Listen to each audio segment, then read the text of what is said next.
Well, welcome back to East Maitland Bowling Club for the 2024 National Bowling Arm Championships. We've got the singles match to kick off day 2, round 3. Queensland, Martin Kyne of Broadbeach up against Gary Giblett from Bunbury in Western Australia. Got a special guest commentator here today, and an avid user and exponent of the hacksaw, the big unit, Clay Parker. Welcome, Clay. Yeah, thank you, Andrew. It's nice to be along to do some commentating with you. So, I was supposed to play in this championship, but unfortunately I've got really quick knees at the moment. So, I'm having a rest this year.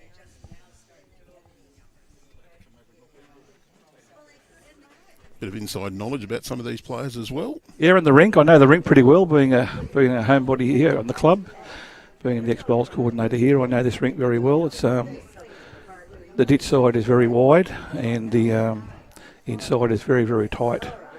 If you play a bit of weight coming back towards the club, it won't move. You've probably seen yesterday when you were commentating.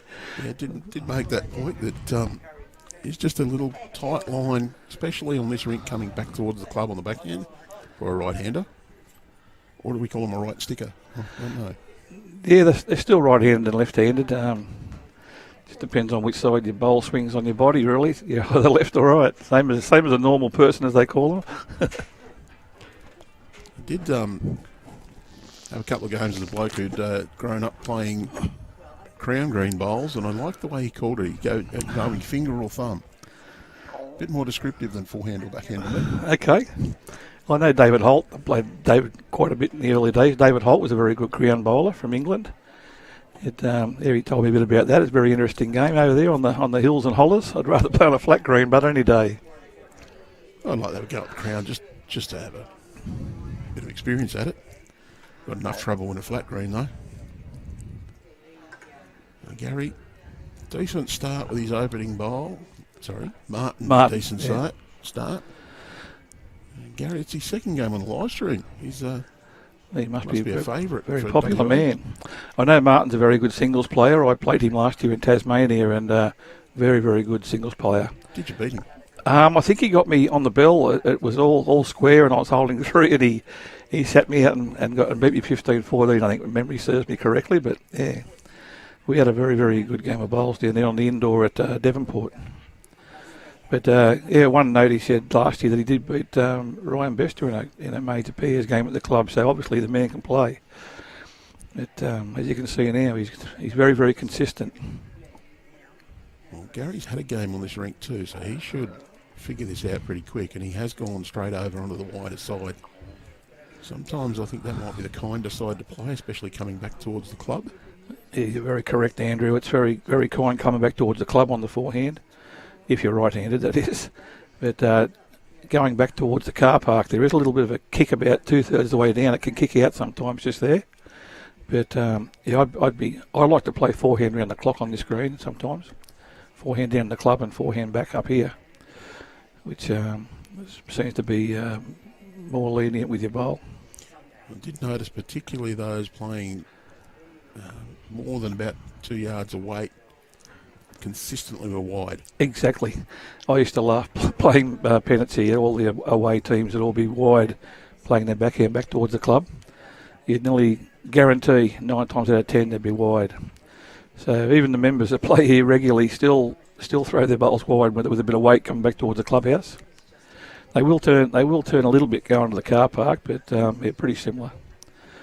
I'd be on the ditch side most of the game here if I was playing. 2 different models of bowling arm being used here. Martin's got the old hacksaw, seems similar to yours. Yep, DHB hacksaw. Inventor was Dean Winton from the Central Coast at Longs Yeti. Dean invented them over 10 years ago, and he's still making them. Supplies them to Hunter Bowls and still making them, and that's the stick that I use. But the bionic arm there is it's a lot of South Australians and Victorians, and obviously a few WAs like the bionic arm.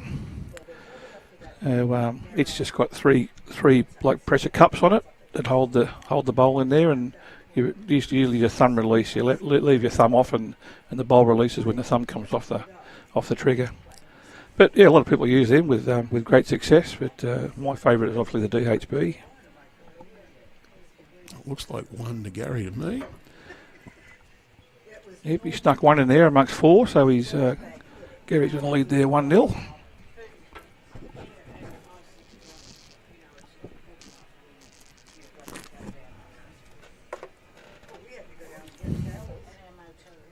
It'll be interesting to see what length he selects. Seem to be quite popular. Put the mat around 2 metres or so up from the tee, and then bowl the jack between the 2 metre mark and 4 metres off the ditch. Yeah, he's pretty well gone right to the tee this time.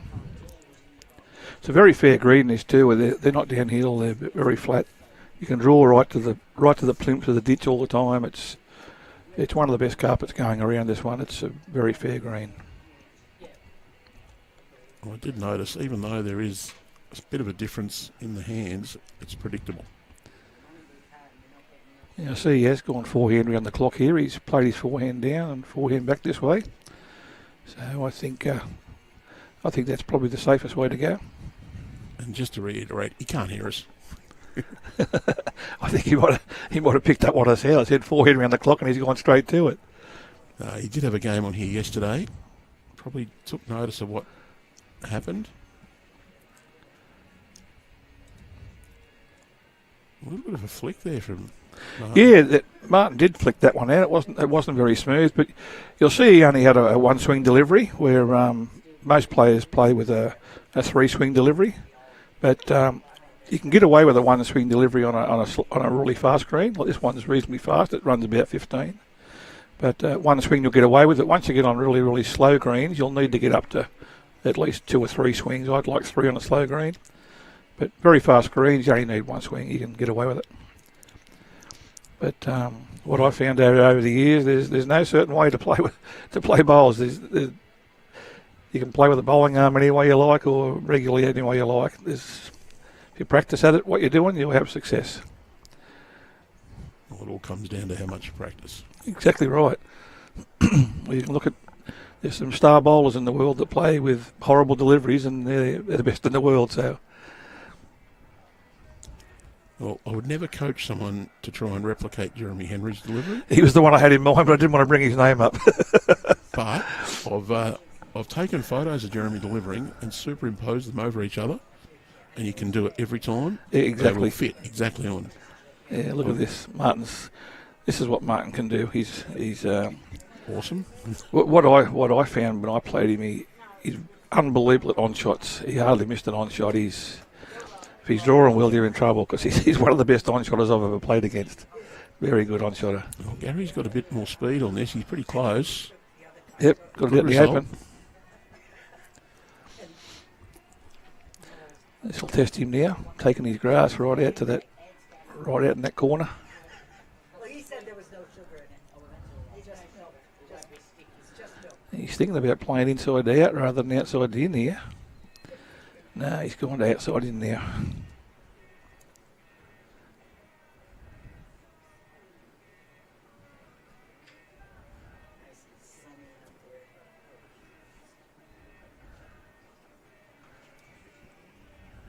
Actually, it looks like he flicks, but it's actually just a motion after he's let the bowl release. You'll find that people won't take the grass going in this back left-hand corner. They just don't trust it. And it seems to be the wider you go out, the more it comes home. So maybe going inside out might have been the best result there for him. A certain rink on my home club.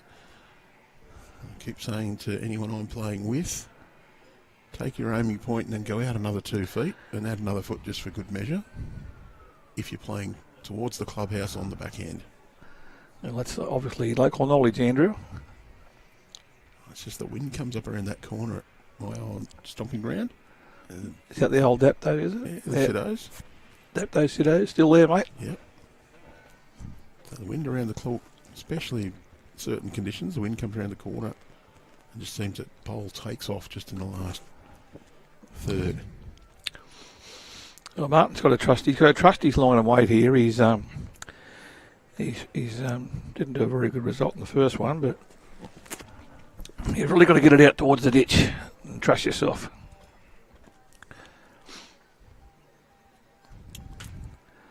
Yeah, that's better. He's thrown it out. You see, he's only missed the edge of the ditch by about a foot. That should come right home from there. That'll be good enough for the shot, as long as it's coming to bounds. Close. Don't know where the boundary line is there. I imagine it'll be close.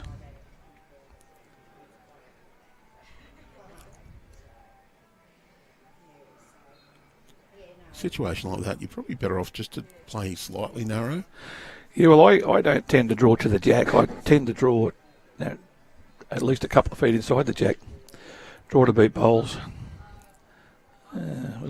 He must have drawn it, must have stayed in. He's got the mat. Well, I'll put a 1 on our scoreboard. Not sure whether it was one. His other two bowls may have counted well too, though. Oh, we put an extra scoreboard out today. We were using the big master board yesterday. We should have give Dallas Lawrence his marking. We should have give Dallas some paddles. So yeah. I thought we had some out for him, but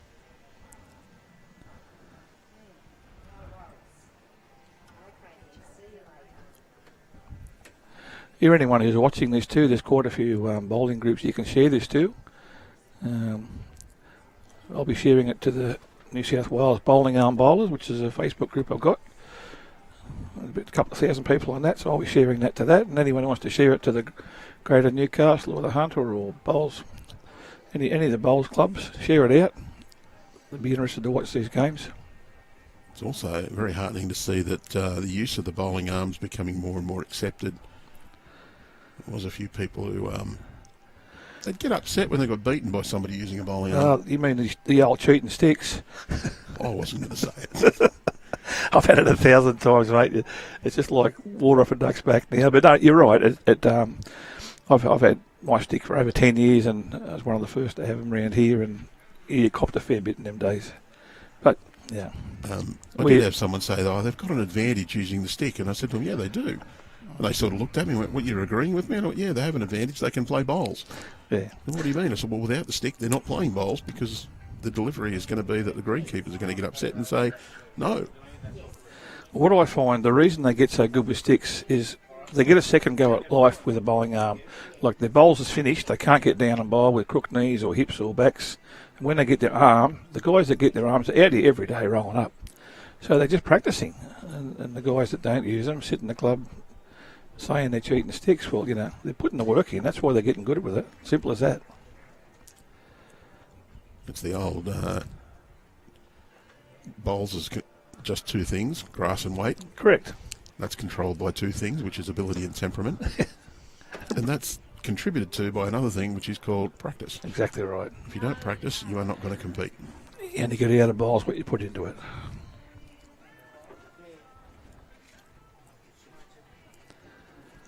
But I think it's just fantastic to see so many people are still involved in the game. Yeah, well, I think, I don't know how many be in bowls with bowling arms now. It'd have to be up around, I reckon, 40,000 have to be. I know years ago it was 18,000 in Australia. It's grown dramatically over the last 5 years. And if it was an unfair advantage, every one of the Jackaroos squad would be using a bowling arm. Well, true.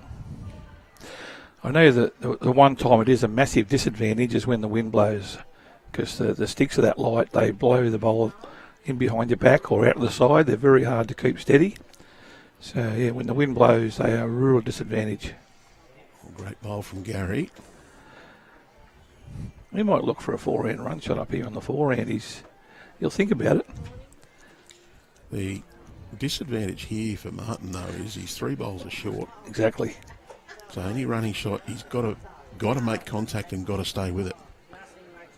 He connects with Gary's bowl, pushes it on the jack and doesn't stay. He's done it. He has gone to his... Oh, he's just only going to draw. He's got a little bit of a flick there, hasn't he, in his delivery? Well, I actually think the flick happens after the bowl's released. Yeah. That's not a bad effort. It's just going to go across. Gary, he'll just stick with that draw. Probably holding 2 anyway, so draw for the third. I might have just pushed this one a little too quick. It'll come home. It's honey heavy, that's all. It'll come home like a poor relative out there. A couple of shots, I think, for Gary.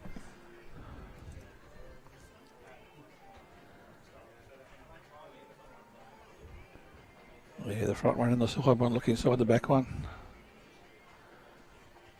2.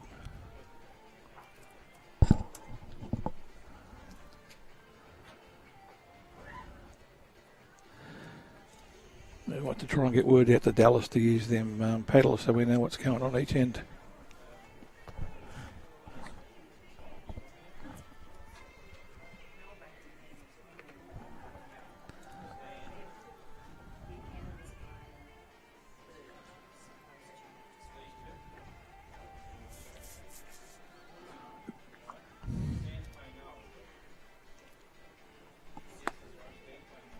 Well, Clay, we'll just mention you've got one other role in bowls. One of the people with the most friends and enemies in the world. Yes, yeah. Member of our state selection committee. Had the unenviable task of sorting the bowlers in New South Wales down to 12 times 4. To pick the New South Wales sides to compete at the Nationals. The men's, women's, senior men's and senior women's. Unenviable task. You've got a lot of friends before selections come up, and then you haven't got many friends after they're done. unless they're chosen. No, I'm only joking there. No, it's a very very satisfying job. I really enjoy it. We do the under 25s, the over 40s, the over 60s, and the open in the men and the women. And we've got three ladies and 4 gents plus our chairman Rex Johnson, and they've been going rather well. You're not classing Rex as a gent? Of course, he's a gentleman. You've been mentioning him all morning. You're talking about paddles. No, he's a good man. I room with Rex all the time. He's a fantastic bloke. One of nature's gentlemen. But certainly would have. I'm not going to ask you to comment on individual selections because that's all. We've named the side. They're the 12 picked. But very tough task to narrow, particularly the men's side, down to 12. It was extremely tough. We had 4 or 5 new guys coming in from other states this year, which was a mammoth task to get through that and to pick the right mix. We try and get a good mix amongst guys who get on with each other as well. But the men's side that we've got there at the moment is just phenomenal.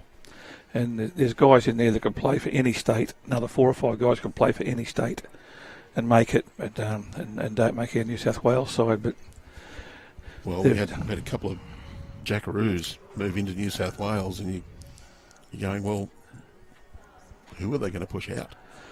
Yeah, it's been awfully tough. But, it's also a good thing to show how strong New South Wales is at the moment. The open men and open women have got very good sides. Let's hope the Blues can fire even better than they did last year in the Alley Shield. Well, if they do better, I'll be very happy, man, because they only dropped 1 rink in Western Australia the whole week. By a shot? And that was, yes, by, I think that might have been Aaron Wilson, that one, by 1918, 1 shot. But to only drop 1 rink in the whole week of a national championship is incredible. The Nationals on the Gold Coast in October. Tweed Heads, yeah. I'm heading up. I'm managing the all the old fellas, over 60 men. So I'll be their manager for the 4 days. So I know all the guys pretty well, being my age. So it should be a really enjoyable trip. Hopefully. And it's fair to say the Blues haven't had a lot of success in the senior divisions.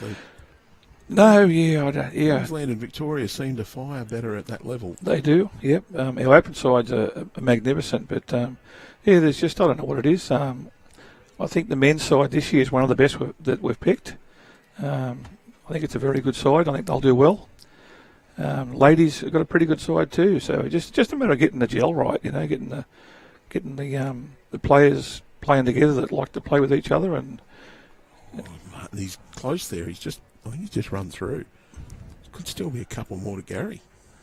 could be bit of a slow start for Martin. He's yeah. Well, he had that end early where he plonked 2 straight on it, and we thought, hello, here we go. Here we go. Yep. And he just hasn't quite had the consistency since then.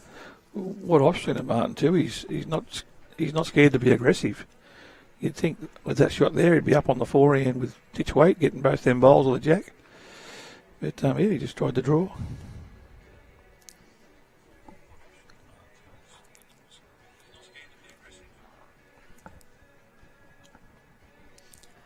Well, you're going to check the tape on it.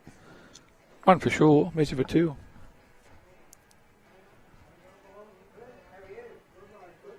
There's a few people suggesting that maybe Rod Darcy should come in for commentary too.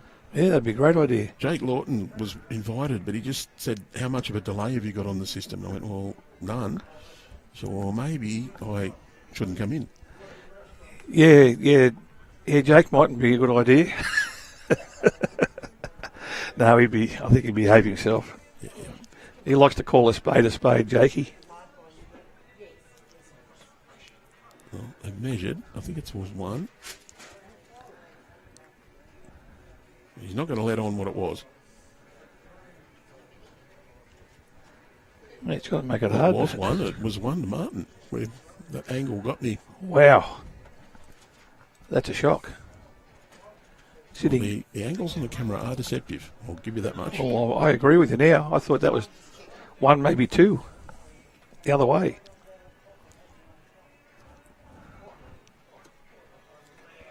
For judging the distances, we're better off with the higher shot in the camera. Okay. But for actually getting the whole picture in with our cameras, we're better off to have it on the angle we have now, which just gives you a little bit of deception with the position of the bowls sometimes. See, that was a much smoother delivery from Martin there. That he kept the handle parallel with the line, which is good. Sometimes when he flicks it, he twists that handle. But just then, he kept that handle nice and smooth, and didn't have his little flick then. But maybe he should go back to the flick. Yeah, just a bit short. As you can see there with Gary with the bionic arm, there he's got the thumb release. So as the stick passes vertical, he just let the thumb off, and the ball releases. Decent grass line, just a little bit through. He's holding shot. So if Martin sticks with that backhand side, he needs to aim at his own bowl. I reckon that'd be his aiming point. Yeah, there's not much grass going down there. I did watch the live feeds yesterday, and I noticed that with that wind blowing yesterday, there was a very, very narrow hand, that one yesterday. Yes. I listened to all your expert commentating yesterday, Andrew. It was brilliant. No, I'm a bit of a hacker, but I've been around bowls for a long time. Managed to see a few good games. I think you might have commentated a few games here and there too. My mates I play with back at my club say I call a better game than I bowl. Gary, this one will swing back, and he's just overcorrected on the weight. And Martin, he got his weight right with his second. I think he's going to switch over now. That's the best idea. Just finding his range, and can probably be a little bit disconcerting if you're thinking you should be taking the same grass on all 4 hands and you're not. What happens here too is the wind comes around this top corner, which they're aiming into now. So when you play the forehand, you're playing straight into the teeth of the breeze when it comes from the west. So it will just slow you down. It'll just hit it and stop it. Yeah, you've got to really have a good think about it and add a bit more weight. I think sometimes too, when the wind hits the bowl on the flat surface, particularly if you're coming into the wind, it'll actually make it run on a little bit as well. Yeah. It acts like a sail, more or less.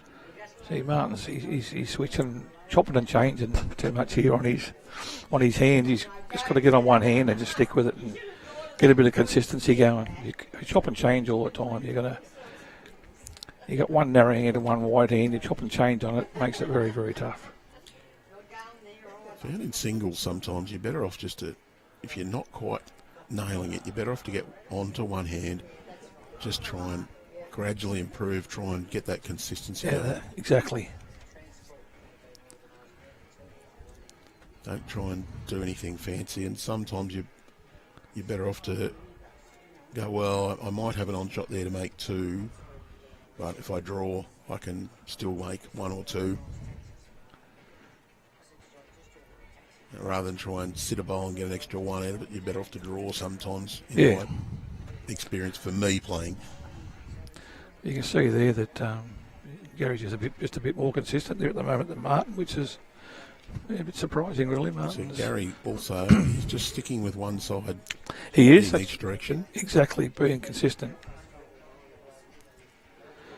He's got at least two there, I think. I think he's asked for two, and I think that's what's been given. So I'll put that score up as 5-2. As soon as our marker does change the scoreboard, we'll get that confirmed.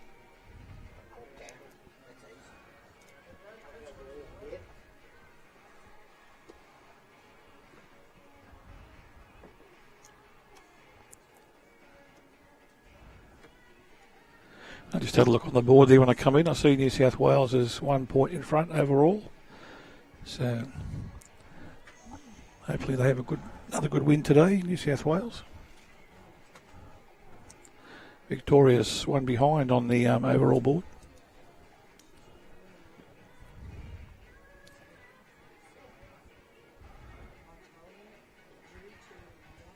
A lot of games go into making that scoreboard up too.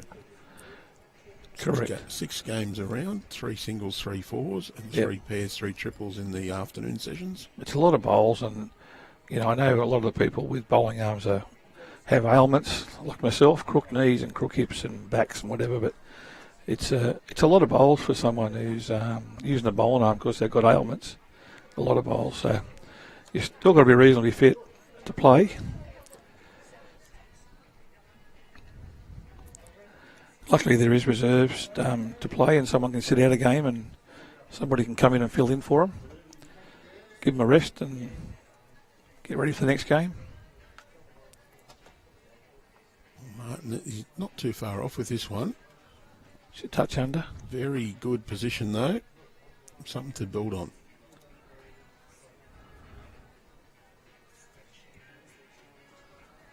How precise do you need to be positioning the bowl in the jaws, Very, so to speak? Very. A lot of people, like someone might have their no left arm or something like that, or can't bend down at all, and they just put the bowl in the middle of it best they can and pick it up. But I pick the whole stick and bowl up in my left hand, and I actually jiggle it around till I get it perfect. If you have it slightly off centre or not exactly in the middle, it'll come out with a little wobble. So especially when I have a drive, I've got to make sure it's absolutely perfect in the cup of the bowl. You'll see rings around the bowl on either side. You try and get it exactly inside them rings so it's perfect. It's really no different from positioning the bowl in your hand. Exactly, mate. If you don't get it correct in your hand, same thing can happen. I do have my routine where I place my finger on a certain spot on the bowl every time. Doesn't help sometimes. Playing with the bowling arm is very, very, very, very similar to just playing normally, really. It's just got an extension on your arm. Some people push, some people pendulum swing, some people do the same thing with bowling arms. I like to use a pendulum swing, and depending on the length of the jack, where it's short, medium or long, if it's a short end, I have a short swing. It's a long end, I have a long swing. It's not rocket science. So Gary just positions the bowl between his feet and then adjusts The grip point. It's Martin, isn't it? Martin, yeah. I'll get him right eventually. Yeah. He thought about changing hands there for a moment. I think he's made the right decision to say, no, I'm going to stick with the same hand. Get another one in there. Just a little wide. Don't mind the weight. That was sit the bowl trailer jack.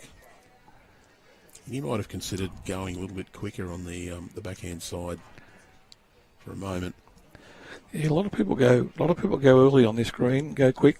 If someone gets a bowl like really close like that one there, I've seen a lot of singles plays here. We've had a lot of zone singles here. They go first bowl, bang.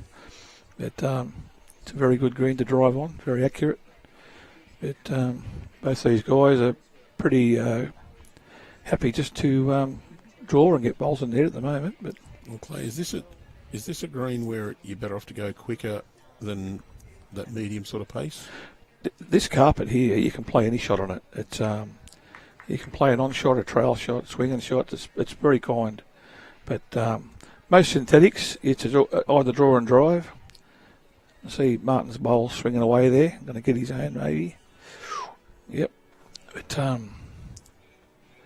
if you find your bowl swinging away on the green, haven't got your technique right.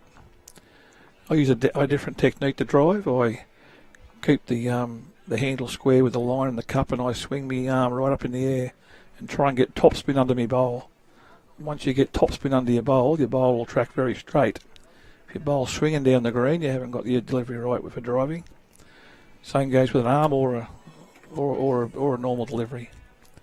You got to get topspin under that bowl to get it going straight.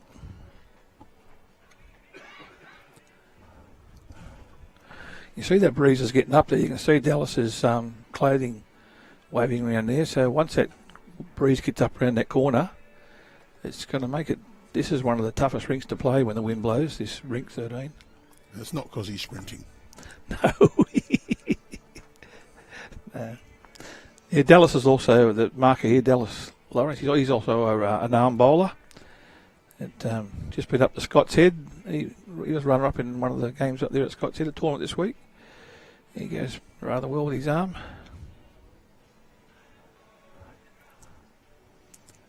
Just hanging there, and you can see where that wind takes effect. That's the stronger that breeze blows, the more that's going to happen. You want to be no more than about a foot left of the centre line, halfway down on the backhand, come back to club. It seems to me that it'll get to that last metre or two, and just take a very straight run. The wind just seems to grab hold and push them out. It'll even kick out against the bias sometimes when it gets strong. He's on that inside of that blue line, which is not a bad line. You see Martin's bowls are turning a bit more than Gary's bowls as well, so obviously they're a wider bias bowl. Well, he's using a Taylor SRV, whereas Gary's using an aerodynamic. Yeah, the dynamics are a bit tighter on this. And it's turning all right there now. Turned good. Not quite back to the centre line, but it's a good bowl. Again, there's just a faint blue line about where the bowl to the right is. Yep, I can see it. I reckon that's about where your apex of your line needs to be on that hand. What they do, they have blue lines and white lines so they can change the rinks all the time, so the carpet doesn't wear out. So every week the greenkeepers move them across a metre one way or back the other way. So one week they might play on blue lines, the next week on the white lines. Well, no different from grass. Yeah. You see that wind there's grabbed hold of that one, just pushed it out. Seen a club that hosted events for us had 3 sets of lines painted on there, had a red, a white and a blue. Yeah, good idea. That's the least amount of work the greenkeeper's got to do. And it's pretty easy then, just go on the red lines, the white lines and the blue lines. Exactly. Great bowl from Gary. There's nothing worse than the worst part of a greenkeeper's job is marking lines on the green, I reckon. If you haven't marked there permanently, you've just got to go out there and change your rink pegs and your rink numbers. That's all you got to do. On a grass green, the the dye lines, the coloured ones they put down, can last anything from 6 weeks to 3 months, depending on the growing season. Yep. And if you work out the time difference in marking the dye lines to the chalk lines, it actually saves quite a bit of time. Well, winter time did last longer because the grass is not growing. Yeah, I'd say it will last up to 3 months or so. We'll see what Martin's doing here. He's one of his backhand here now. Gary. Gary, I mean, I've done one of your tricks. He's got. I think he's a bit wide. He's outside the blue line. I'm sure he's a bit quick too. Might get a little favourable push. Oh dear, that might nearly count too. Yeah, I don't know, but it's not a bad home. What would you do if you were Martin here? I'd go Jack in the bucket. He's got the best 3 woods, and he's very, very good at on-shotting. What I've seen, I'd be looking for that. If he's playing any weight here, I reckon he needs to aim Straight down the line. Later, straight down or no wider than the shot bowl to the right. He's been pulling his turned his hand over and rolling him away. Yeah. Wow. He could have got both bowls there as well. Got the inside of one, got the other one as well. Just wonder whether the other hand would have been kinder, but whichever one you feel confident with, sometimes the right one to play the shot. Well, you don't normally see bowl swing like that where you drive. That swung.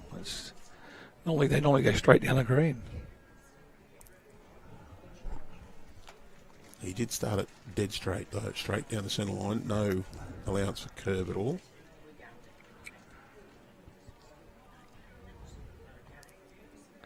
Two conceded. I'll make it 8-2. 21 up in this singles clash. I think the fours are playing 15 ends, aren't they? Yeah, I think 15 ends in pairs and fours. I think it is just straight 15. I know last year, I don't know what they're doing this year, I haven't heard, but we played to a bell last year in Tasmania. Once the bell went, that was it. Bang. Finished the end. Don't think there's any bell this time. You probably wouldn't have been with the problems we had with it and the arguments. I'm not a fan of the bell. Look, we do have it in a couple of Bowls New South Wales events.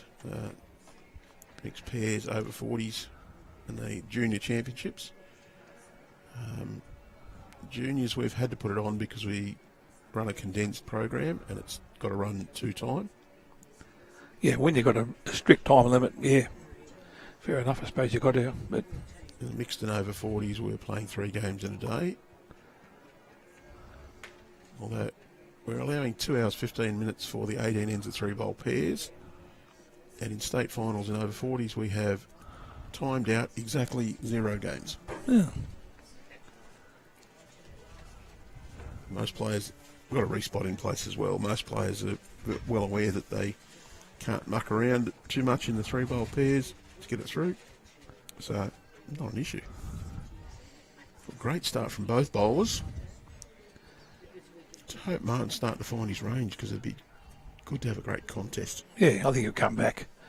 I don't know what's going on there. It's a very difficult rink when that wind blows. A lot of people struggle with it for a while till they get onto it. But it's probably the most difficult rink in the wind on the green at ditch rink. I know rink 14 is where they play all the club championships, and they have a good idea at East Maitland. Rink 14 is the whoever the club champion is at the time. That's the name of the rink. So I think 𝐋𝐈𝐕𝐄 won the singles last year, so it'll be the 𝐋𝐈𝐕𝐄 rink for 12 months. Jake Lawton had it for a couple of years before that. It's a good idea to have your club champion have the rink named after him. Yeah, Martin's decided to have a crack now.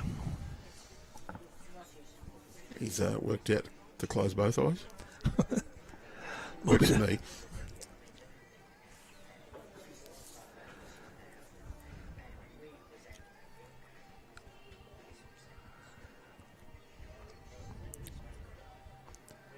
So they have the hand on the thigh there, which keeps your shoulder square.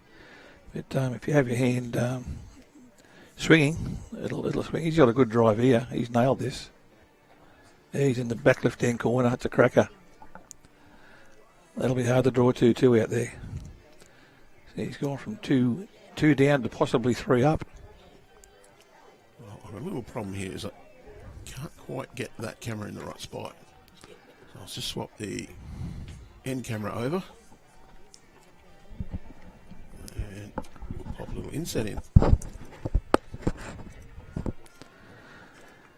Well, they've already drawn in this back left-hand corner early in the game, so they both should know the line and the weight. Martin doesn't like going out of the ditch, so he's gone down the inside, and it won't turn much. Just going to crash. He's 3 down. He is now for sure. That was up and down, that one there, but it's definitely 3 now. Yeah, it's a pretty open hand. Just got to hug the ditch by about a foot going down.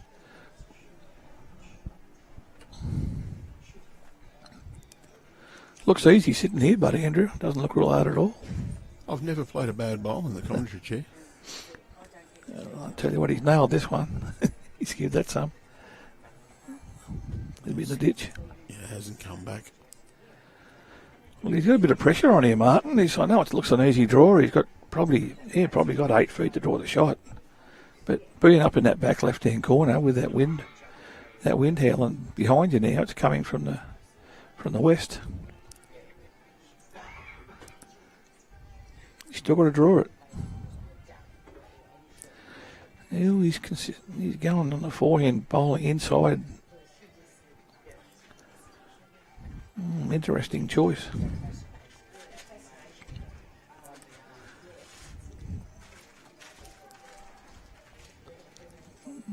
Probably 2.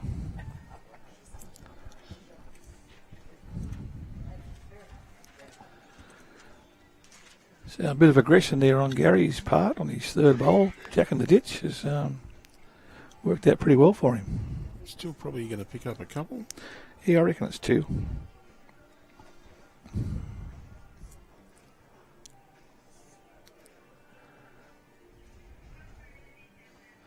See, look where that jack is, Andrew. It's right on the peg. The actual marker's under the peg.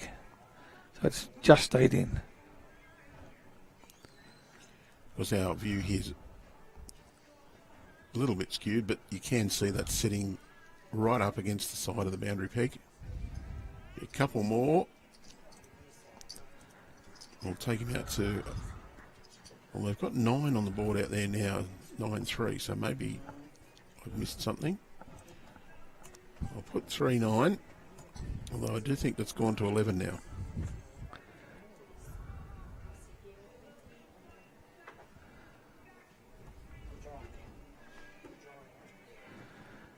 Yeah, Gary's sticking with these long ends. It's working for him well, so why change? Okay, he switched over to the narrow hand, going back to the club now. Has been playing forehand around the clock. It won't come back. Exactly. The weight, though, is... Perfect.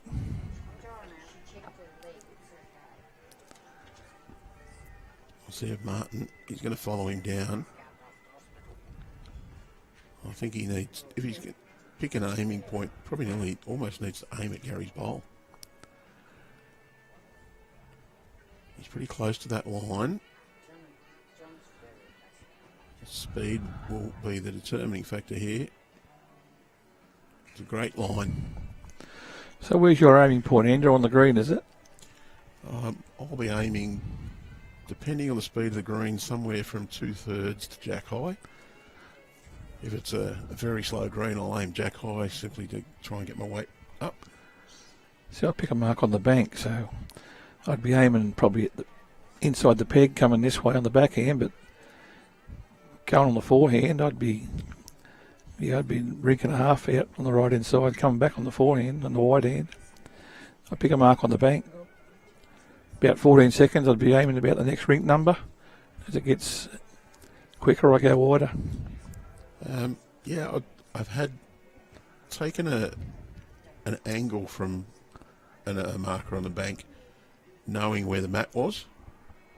But I do find if you move the mat up and down, it changes the angle for the mark on the bank. For sure. Which got it. Did play at Warilla one day with the wind coming nicely across Little Lake. We were playing on rink 11 and the rink marker for 13 was out even further. And I was aiming out, taking the line outside the 13 mark from the tee and just bringing my line back along the green and picking a spot on the green. Fair enough. The green was around about 16.5, 17 that day as well with that wind. It was fun. I seem to have 2 games I play at Warilla. I'm either brilliant or don't look like I've ever picked a bowl up before.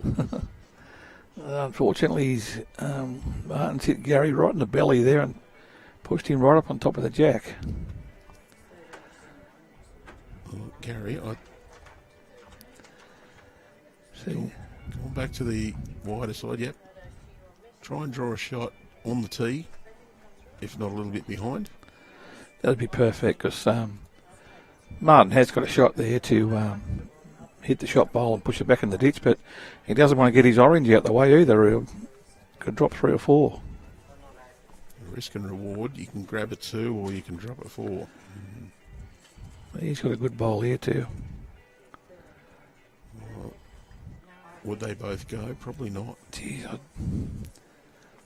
I'd be tempted to play weight to the shot bowl, try and roll it and push the jack back 2 or 3 feet.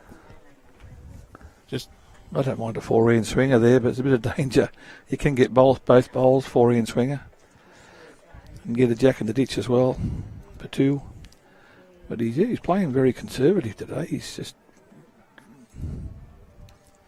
I know he's gone for, but he's turned his hand over all the time and bowling narrow, which is unusual on the screen. That don't normally swing like that. Another couple to WA. Maybe 11 or 13. I just missed one score there. And they're not linked to the scorecard. So, And the paddles, tapping them in. the paddles will be handy out there for the marker.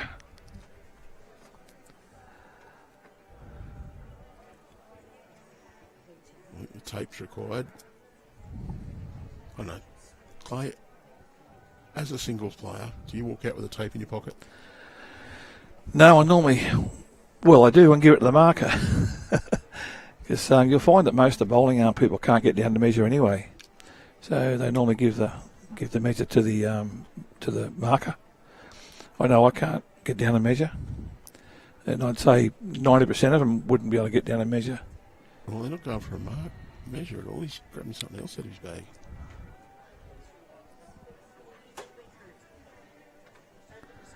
Gee, you'd back that white speckled one, wouldn't you, over the orange on this angle here? Let's just grab an extra spray. I think the spray that Mark had might have... no, I think it was 2. I think there was 2 already conceded. Yeah, so he's just getting him a spray. Must have run out. They get that many touches, his sprays run out.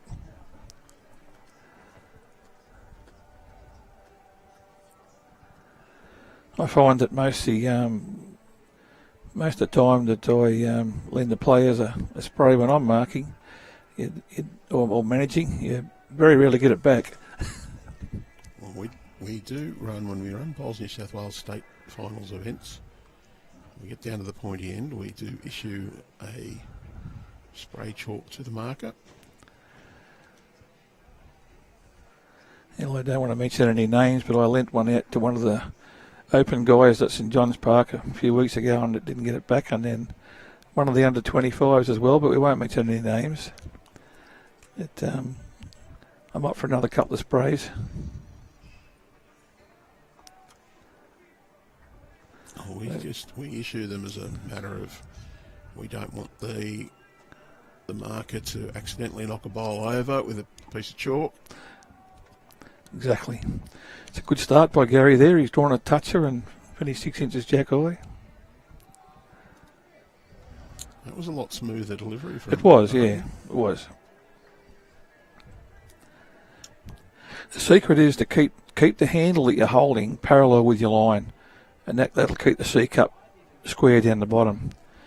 If you just continually think about the handle and aiming at your line, you won't roll your hand over and twist it and get wobbles and throw them out. Well, I know the old fellas, the club I originally started at, a few of them said, when you've delivered, you should be looking straight down your middle finger where you're aimed. Yeah, true, with your hand.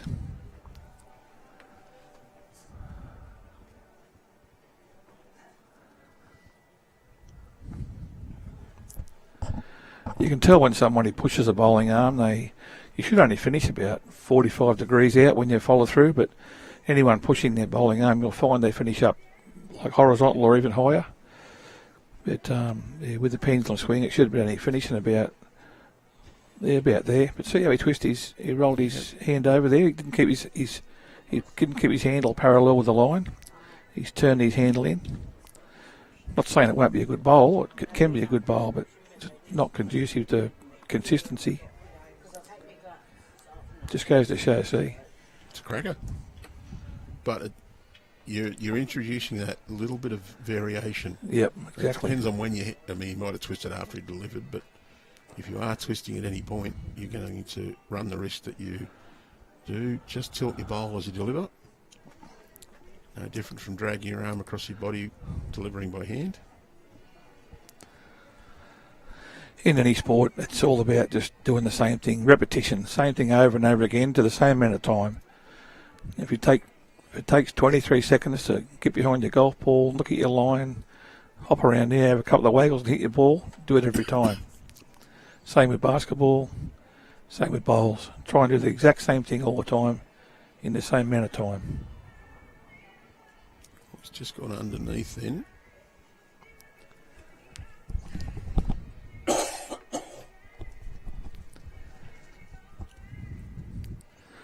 It's the idea here to play just a couple of foot of weight and try and sit that bowl if you can. He's got a fairly line here. He's going to pick the jack up, is he? Yep, he's got it. Yep, done it again. So plenty around the draw there, but he's definitely got one. He's not scared to be a bit aggressive there, Gary. It's twice he's picked the jack up and had a crack.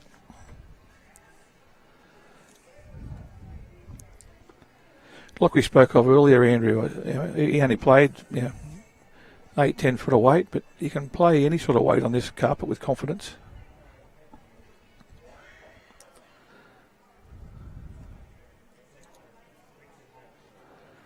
Pretty important bowl, this one, for Martin there. He's dropped it well short too. Well, you had just over a metre to draw a shot. He's fallen about 3 metres short.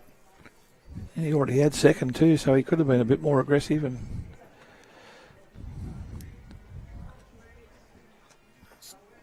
well, Gary's having a look to say, well, am I too? No Don't chance. think so.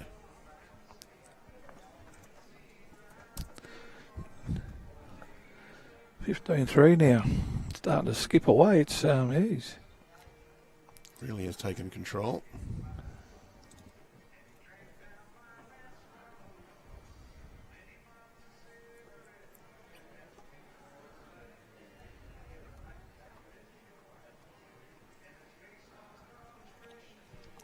He's been pretty consistent with his jack throwing too here, Andrew. He's kept it around the same spot nearly all the time. So you can just swing with the same weight with your stick and get a lot more consistency in the game. Made up a couple of paces and about a metre short of the tee. He's been doing that pretty regular. If you're delivering consistently to a length and you're winning on those lengths, you don't change it. Don't muck around. No, you don't. You'll find when you've been playing a certain length and dominating, your lead throws the jack in the ditch or out of bounds or the wrong length. 9 times out of 10 you'll lose that length. It's so important to keep rolling that jack in the same place, if you're dominating especially. And the interesting thing too is you don't have to be playing spectacularly on that length yourself. You just have to be playing better than your opponent. And hope you've got a good team behind you. I played a singles game once and someone said, why do you keep throwing tee to tee? You weren't getting anything within within a foot. You kept being, a metre away, and I went, how far away was my opponent? I went, 2 metres. Oh, I'm scoring. Exactly right. It was tough conditions, and if you're scoring, you keep throwing them, and you just keep an eye on what your opponent's doing. If they start to catch up to you on that length, then you think about a change. And conversely, if you're losing on a certain length consistently, you try and just win an end and then change something up. So for Martin, I think he's got to try and win an end. Get the mat right up, play to the ditch. Or mat right back and play short, one or the other. He's got a good line here. He's going to it'll hold around that bowl. Well, I think Gary's had that mat near the tee and got his line pretty good. I think you bring your mat up, just try and alter his angles. Yep. Yeah, I'd be giving myself 2 metres inside the minimum length. Yeah, give that a good bump, it might help. He's got it right in the middle, and when you're dominating, those things seem to go with you. If you're behind, you get the edge and split it off, and you don't make it any closer, and your own bowl deviates away.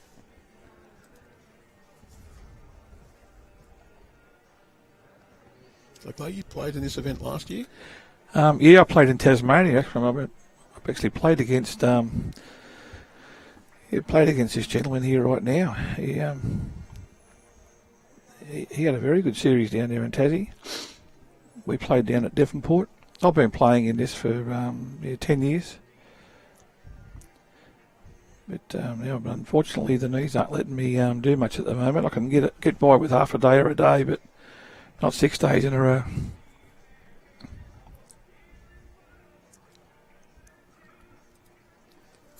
So we need a bionic knee for you as well as the bionic arm. Yeah, a couple of double knee replacements will be good soon. They'll help me out. I'll tell you what, Gary's on a good line again here. Just not got the speed. Just a yard. Oh, it didn't come back as much as I thought it would either. Martin. He's got to search for this bowl. If he searches with a yard away, he can pick the jack up and trail it back for 3, or he can sit the bowl. He's got to search. You can see where he's putting his bowl and his claw there. He's not putting it in straight. See, it's a little bit tilted to one side. That's what happens when you don't do it with your hand and line it up like a shotgun. And there's that little flick again. Yep. The little flick seems to play better with the little flick than he does with a beautiful delivery. He's getting better results with the flick. Well, touch is huge. It is. And he's got it. That's going to make it. Well, he might have run away a little too much. Could be 2. Could be 2.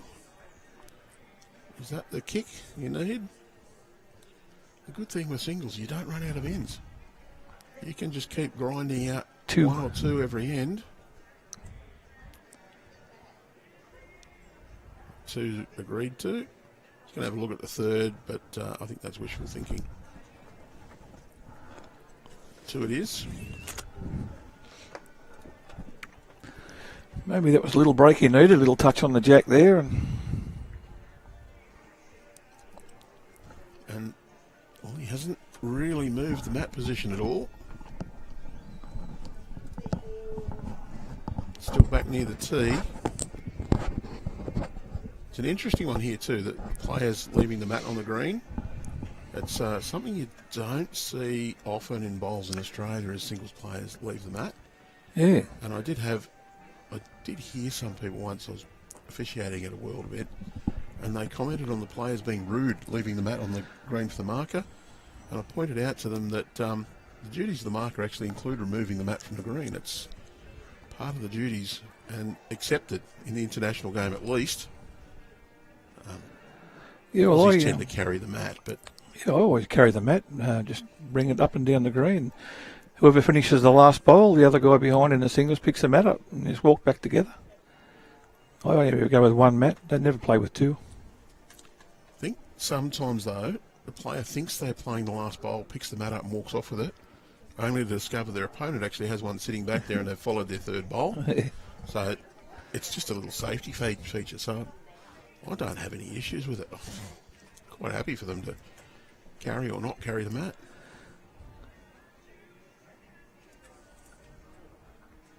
Well, I'm quite happy to keep picking the mat up behind my opponent because that means I'm going first all the time and I'm maintaining the length and winning ends. So I'm always happy to pick the mat up because they're last bowl. That means they're behind.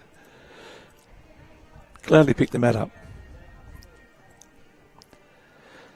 Yeah. Well, it's another good start from Gary. It's good correction from Martin. He's just not going to come back quickly enough.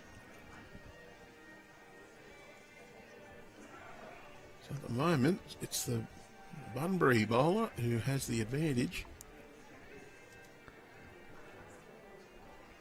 He's changing hands.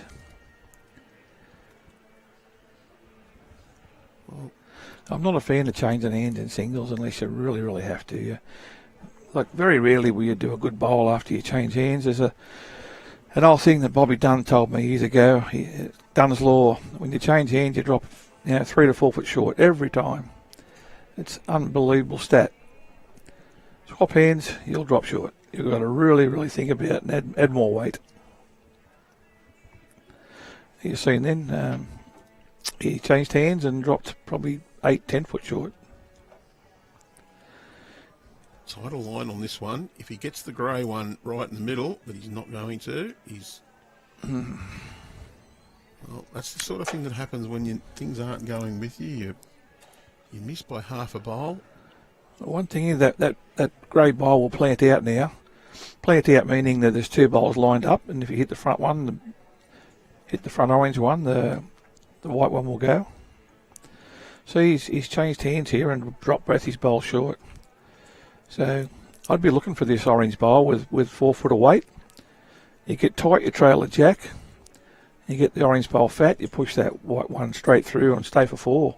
It depends on how confident he is with his grass line. Because been struggling there with it.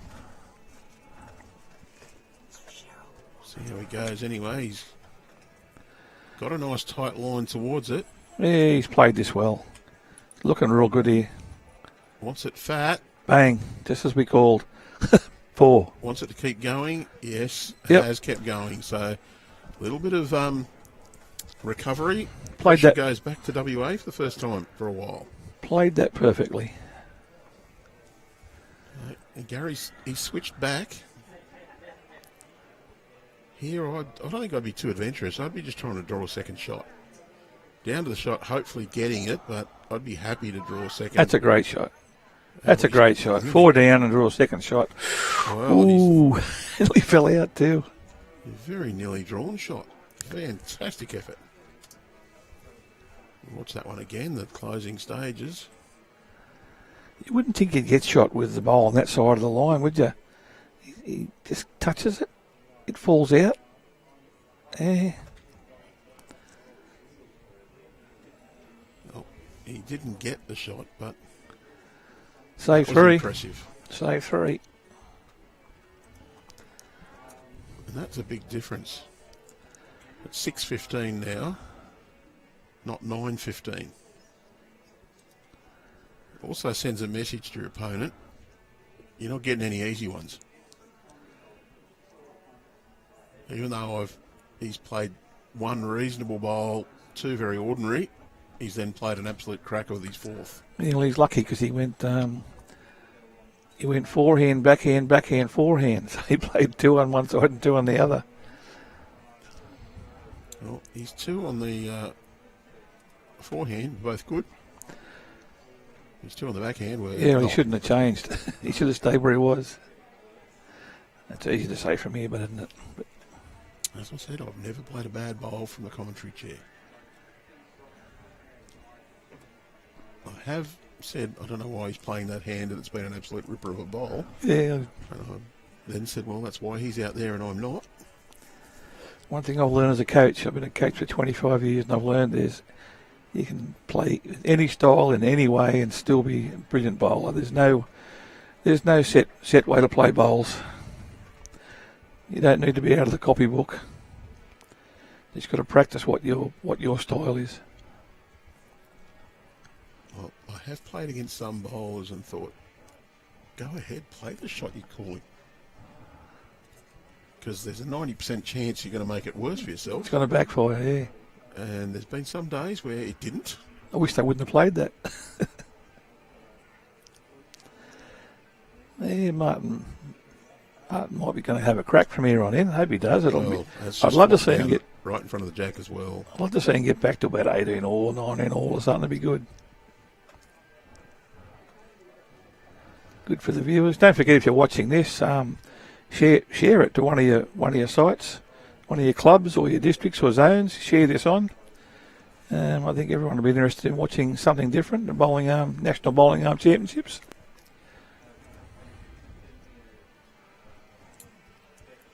You can subscribe to the Bowls New South Wales YouTube channel.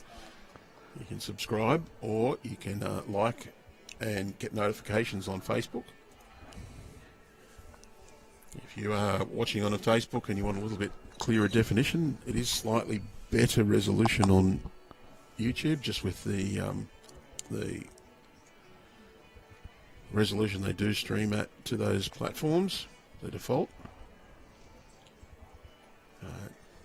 And the beauty of the YouTube platform is that lots of the new modern smart TVs have got the YouTube app available, so you can watch it on your big telly.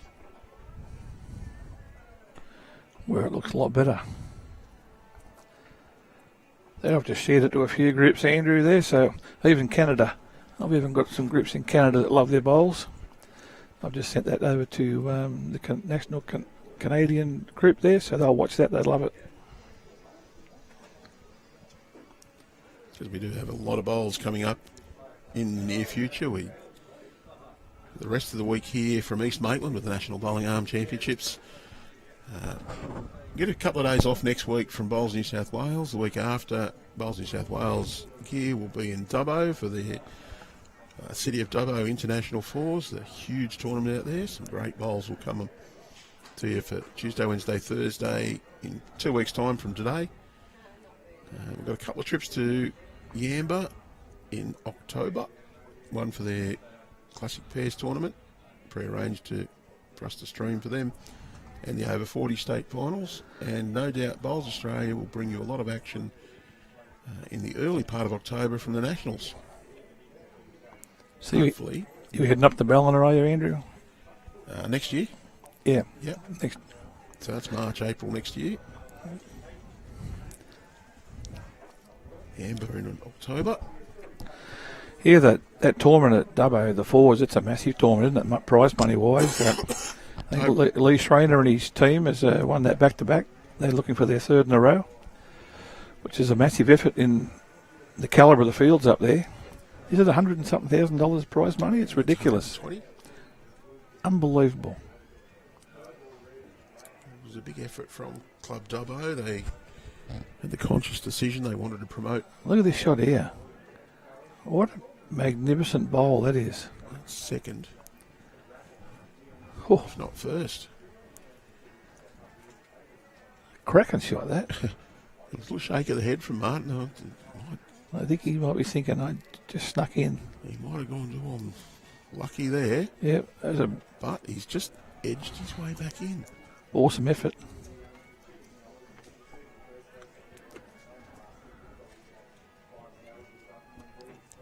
People say singles is a lonely game.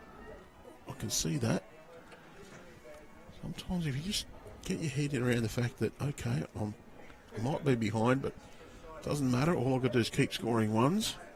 Yeah, I'm more of a pairs fan. I like to have a game with somebody. I'm not really a singles fan.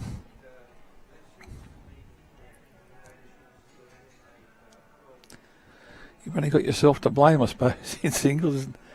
There's no one else to blame.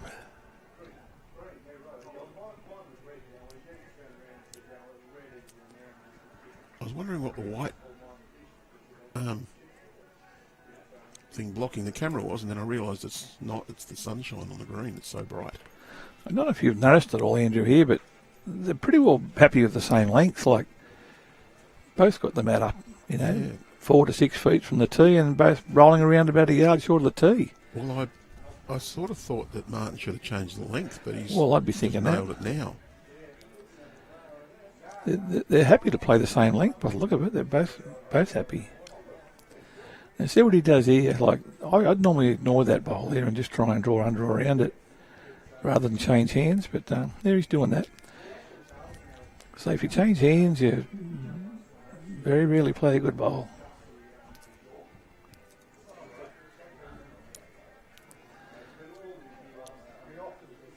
What's the odds of hitting a bowl 35, 36 metres away? I'll tell you right now, he's about to do it. Right away. Commentator's curse. 100%. You try and hit that from 35 yards away and see how good you go. Well, the albatross always says to me, try and draw through that bowl. I mean, why? He said, because you'll miss it. If you try and miss it, you'll hit it. That's exactly right. Reverse thinking. I know when I'm playing well, which is not very often, I will ignore that bowl completely. I've got my spot I aimed at. I'll just play to that spot again, and hopefully that comes straight back to where I fell down in. But when things aren't going your way is when you do hit those short bowls and you knock them in for shot.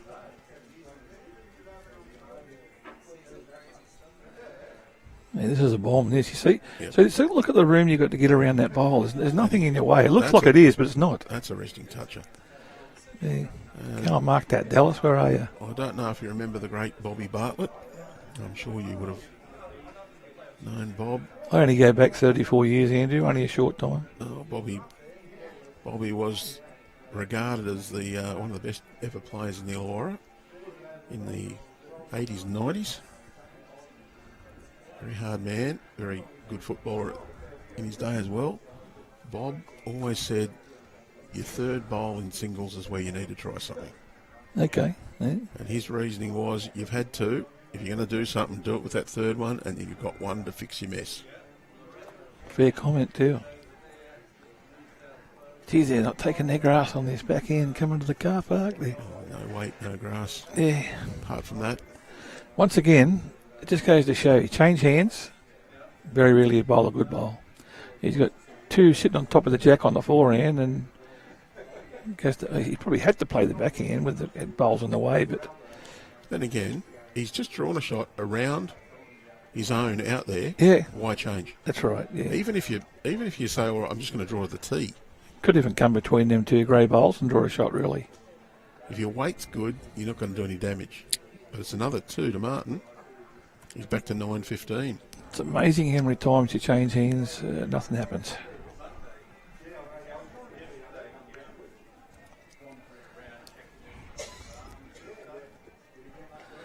Are we seeing a comeback here, Andrew? Or? Well, it's a fight back at this stage. I tell you, it'd be a massive win from where he was to here. Well, Clay, what's your best ever recovery in singles? How many down? Well, I was playing in a zone singles at Valentine one day against Terry Antrim, and I was down 28-8, and I got up 31-28. Oh, did you have to take his shoelaces off him? And it was in the days where you could hand the jack over and go last bowl. Yep. And Terry had last bowl against me all the time and was just killing me last bowl. And then when I finally handed the jack over, it reversed around. And yeah, he did say something funny after the game. We shook hands. He said, "I never was a front runner," which made me laugh. But yeah, I've had been my best ever recovery against someone that could really, really play. I led a game 18-1, semi-final of the club singles in that era when you could hand the jack over. Lost an end, and a blink of an eye, it was 18-17. I ended up winning 31-29 and was down game at the time when I made the conversion. So that sort of thing. I think it only lasted 2 years, didn't it? They handed the jack over back to whoever wins the end has to roll the jack. Cause World Bowls worked out that it was just too much of an advantage to play last. It was. At the top level. It was. And we did, at the time, just track the best performing skippers in the Premier League at the time.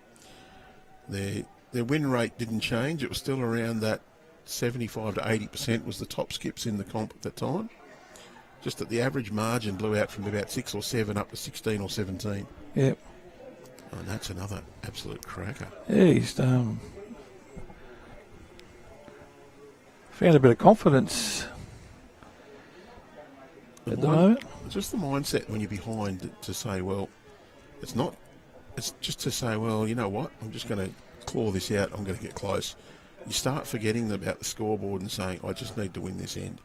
One end at a time, groups of 2 out of 3.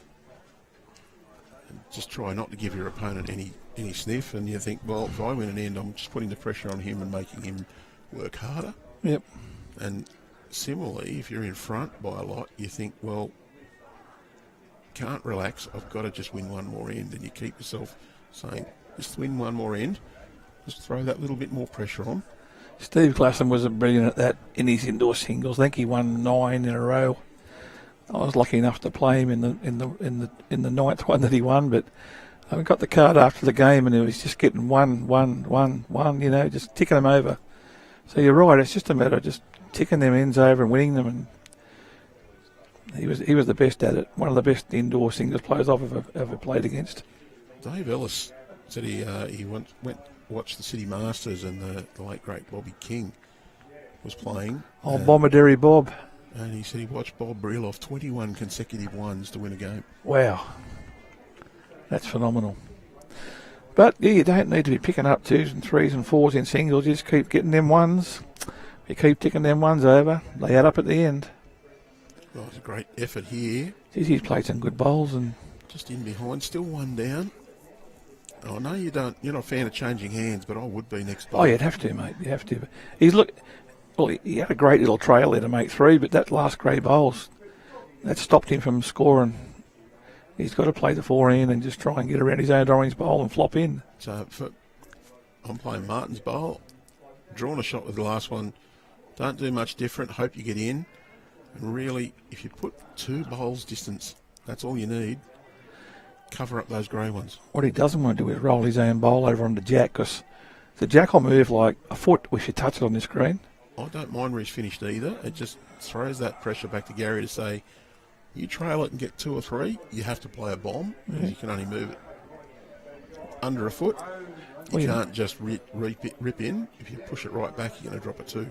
He knows the weight and knows the line, but he's thrown that right out. That won't come back with that weight. He's out of weight and grass. One thing the late great Terry Harmer always taught me: just change one thing, don't change 2. Either change your weight or change your line, one or the other. Don't change both. He obviously never saw me play. I've got some shockers where I put wrong grass and weight on my bowl. Nobody's perfect, Andrew. She was been here on Sunday when it turned up. I had my favourite T-shirt on that said, "I'm not perfect, just awesome." Quite a few bowlers wear that T-shirt. A lot of them. Humble too. Very humble, yeah. I actually like it because it's a comfy T-shirt. But we got another longer length end. Yeah, they're both happy to play this real long 3/4 ends, aren't they? Like no one's game to change something up, to try something. Like Matt's up a metre.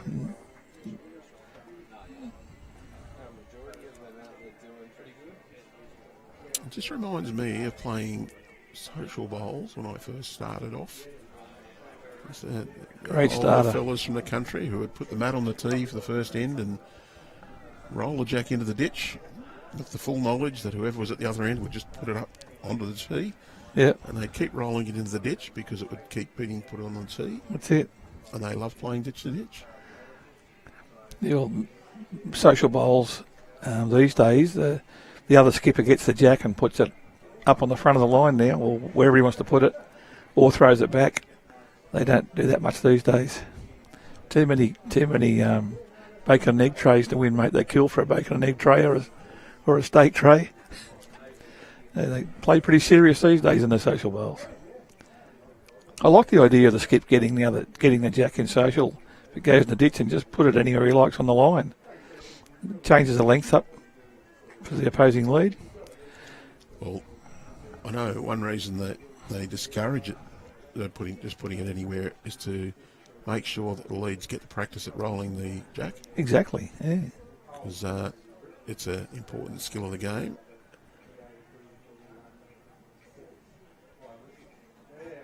He's got beautiful weight there, just a fraction narrow, but a good bowl.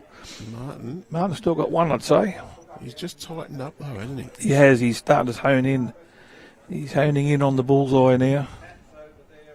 Has he just ironed out that little flick in the delivery?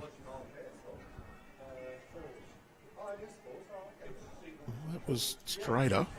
Still a little flick at the end, but not nearly as pronounced. A little bit more weight on this one. That might have been that little flick. It's going to go right through to the ditch. It's funny too, Andrew. Sometimes he's got it, and sometimes he hasn't.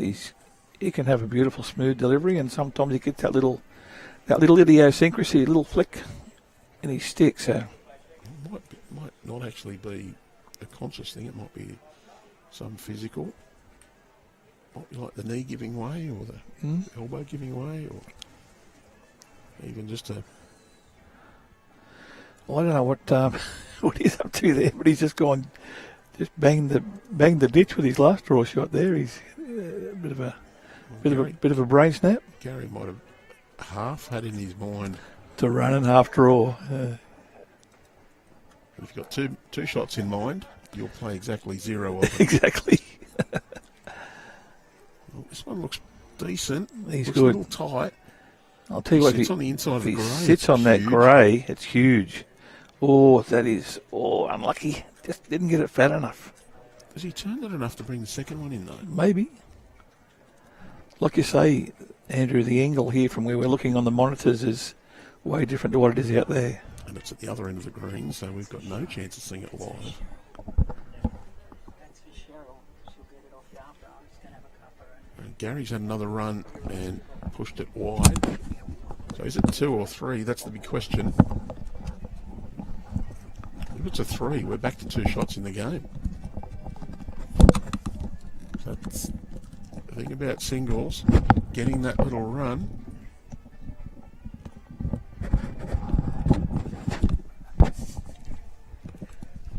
The big shuffling's because Clay can't work out the headset. He just took it off, flipped the can around. I was looking at it going, hang on a minute, don't want the plastic bit against me here. Sorry, Ian, this is actually my first rodeo, Andrew, so I'm not used to all this technical stuff, mate. It's all practice, mate. It's all practice. I've threatened a few times to come on to these mics, but I've never ever done it. So we've got the first one taken out. They're going to chuck the tape on for the others. Down on the knees. You'll hear me commentate to praise people's measuring technique when they get it right. See, 1 hand on the green, 2 knees on the green, 3 points of contact. The old international umpire coming in here. It is. 3 points of contact means stable. I'm not real keen on the kneel behind, but what works for the player within his own physical abilities. Orange is in. That was. So he has brought the other one in. He made it 2. Yep. With that measure. I see him get no measure on the white or the grey. Oh, look, I'll put it as down as 2. I'm pretty sure it is. Pretty sure it is. But we'll check on the board when we come up there. He got a big fat rub on the orange bowl, so I'm pretty sure it's 2. I'll tell you what, this is becoming interesting now, eh? 15-12. Bit of a comeback here. Oh, was he 10 shots up at one stage? Close enough to it. At 21 up, you're nearly halfway, half the total required in front. See what happens here. He's rolled that jack about 2 metres shorter than he has been. I wonder if it's enough to change things and let his opponent in here with a 2 metre difference in length. You should always try and keep it.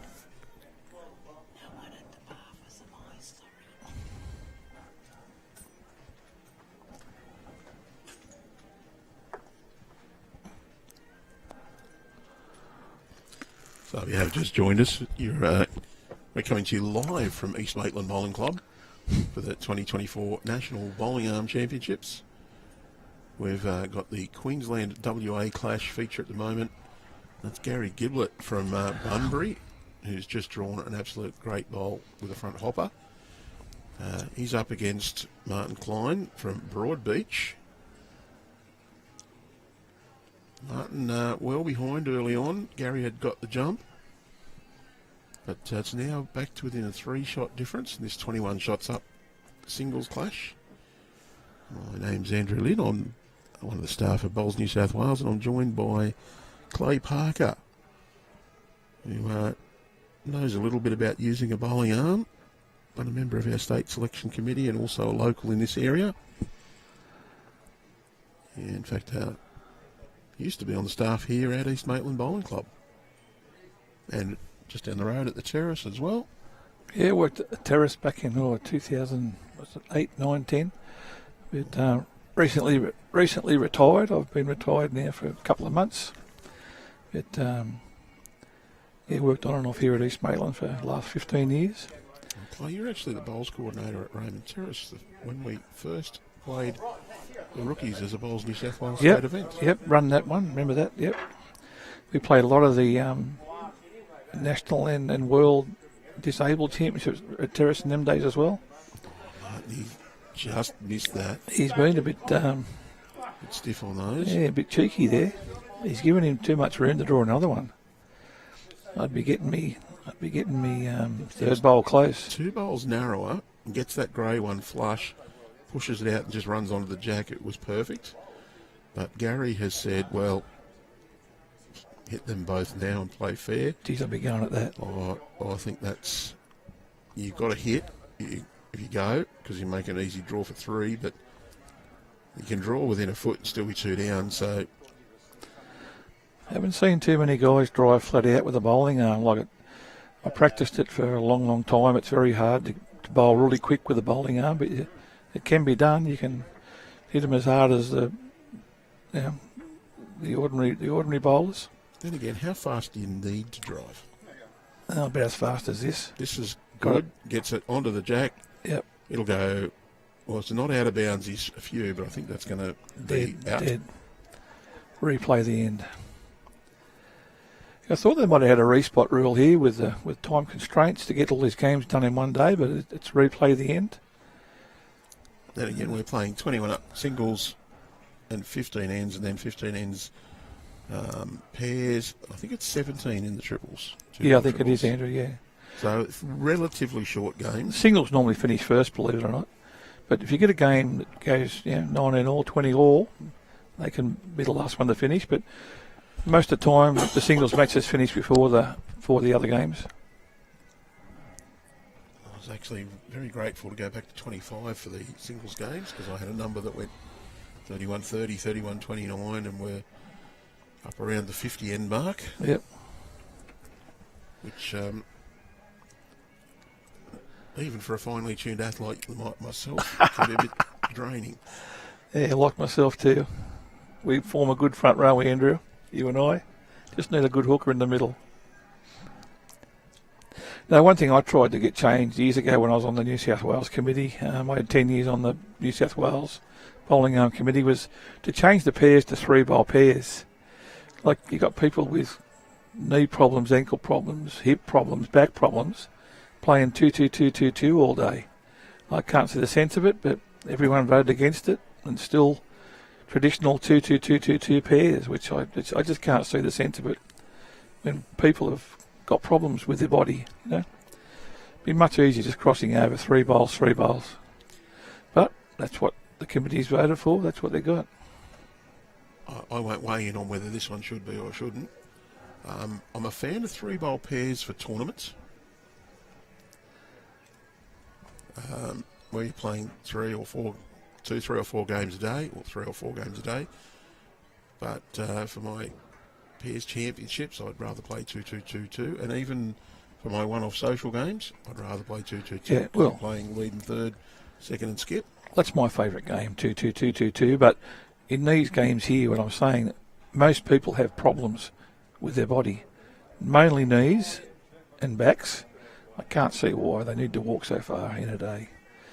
But I anyway, can see your point. I will be a bit controversial. I think that we play too many ends at our pairs championships, particularly when we're trying to get 2 games a day in. I would be very happy to see us go to 18 ends, or even, I think 15 might be a bit too short. don't get me wrong, my favourite game is traditional pairs. I love the 2-2-2 when playing club and zone events. Love it. But in this event here, when you've got people who are struggling, I just can't see the sense of it. Well, he gets this one in the middle, it's good, but I think it's still shot. I think 18 ends when you're playing 2 games a day is more than enough. Well, it's only 15, the 2-2-2 in these. That's enough when you're playing 4 games. 15 in this format's very good. 3 games of 15 in a day is a bit much. The 2-2-2-2-2. So Martin's just, he doesn't want to touch that grey bowl. He'll go down, but he's hopefully just going to drift under it. But if he gets it, he's going to go. If he's going to go down, it's good. Oh, he's got it perfect. He's got it magically. Brilliant. That's putting some pressure back on the WA here. Jeez. Well, that hand does turn a little bit, but he looks quick to me. You play quick, it'll hold. It won't turn much either. Yeah, it wasn't really the shot to play there. He could have drawn that. Oh, look, if you're going to back yourself to drive there, you could actually get all 3 bowls. You could. At the inside of the orange, you'll get all 3 of them out. I like it. I would not back myself to hit that one so precisely. I know a would lot favour just over the draw, try and sit either one of the outside ones, get inside of that jack-high bowl onto the other, or just come in and flop on the orange. What do you reckon Ryan Best or Aaron Wilson would have done there? Bang, Whack. bang, bang, and got it. It's easy. They very rarely miss. Yeah, Corey Whitlock, they're all brilliant drivers. Well, Martin's made that shot a little harder now, I think. Well, I'll tell you what, this is interesting. Size. This is real interesting, this one here. He's close. Oh, unlucky. He's got got one, but it's still going to be a 3. And you know what? You hope for 18 all. What about 15 all? I'm happy with that. Yeah, 'cause I thought it was going to be a runaway win there, but the viewers get to see a good game. Well, I thought I was going to be able to pull out my computer and do some other work. No, you're stuck with me for some extra time, Andrew. Bad luck. Oh, that's okay. You've got the famous yogurt bucket in front of you there too. You haven't opened it. What's in it, mate? It's not yogurt. Lollies? It is. It's the Natural Confectionery Company. Oh, beautiful. We'll be looking at them later on. It's got washed out and repurposed. Oh, my favourite, milk bottles. Gotta love milk bottles. Certain one of my other colleagues that was sitting on the desk at the junior championships. Not and Benjamin. being unnoticed. Not Benjamin. And somebody let it be known to the juniors that there were lollies in it, and my stash got wiped out. I notice all the statesides, especially the ladies, they're big fans of great big Tupperware containers of lollies. They pass them around all day at their estate fixtures against, I know they played Queensland and Victoria both down there at St John's, and geez, they go for some lollies. Well, the girls each brought in a packet or 2 of their own and added it to the lolly salad. Lolly They salad? called it. I know Pam Hocking here, who managed the girls down there at St John's, she was even buying lollies for all the girls. Out of her own pocket. Oh, Pam, good on you. Pam doesn't mind the odd sweet treat. Oh, she brings in Tim Tams and all sorts of stuff for the... Yeah. Well, Gary just wants this to hold long enough. It's pretty tight hand, it should. Yeah, they're going to be good enough. It's it stopped in time. Doesn't swing away like the other side of the green. We've got a game on here, folks. Oh yeah, 15 all. If you notice too, though, that when you've got one of those tight hands, if you do go under the line, you seem to be punished for it. Once it starts to swing, it'll swing away a lot quicker. Yeah. Particularly where it's the wind that's making it narrow. Once it starts to turn into the wind, it'll seem to go a lot more. Well, looking at the flags outside, the wind's coming from like the... it's not coming from the west anymore. It's coming from like only the east, southeast. Well, it's pretty still too. It's coming from the opposite direction it come from yesterday, virtually. I'm just keeping an eye on the trees, and there's not a lot of movement on the leaves or the branches. Has he got this fat in the belly here? I think he's got this fat in the belly, has he? Wants the edge. Ooh, good result. Got it across to his own. Be one. Now, this is a massive bowl, this one here. This could be a game changer. What are you trying to do? You trying to make sure you get one close? 4-in draw, close as you can. 15 all. You're not on panic stations yet because it's not tragic to drop a 1 or a 2. But you drop a 4 and you're handing a massive advantage to your opponent. So he's changed hands and he's 6 foot short. It's unbelievable how often that happens. It's actually Dunn's law. But it's unbelievable how many times that happens. Change hands, you drop short. I played against Bobby Dunn one day and I thought his law was go and get me a drink. It'd be a glass of red.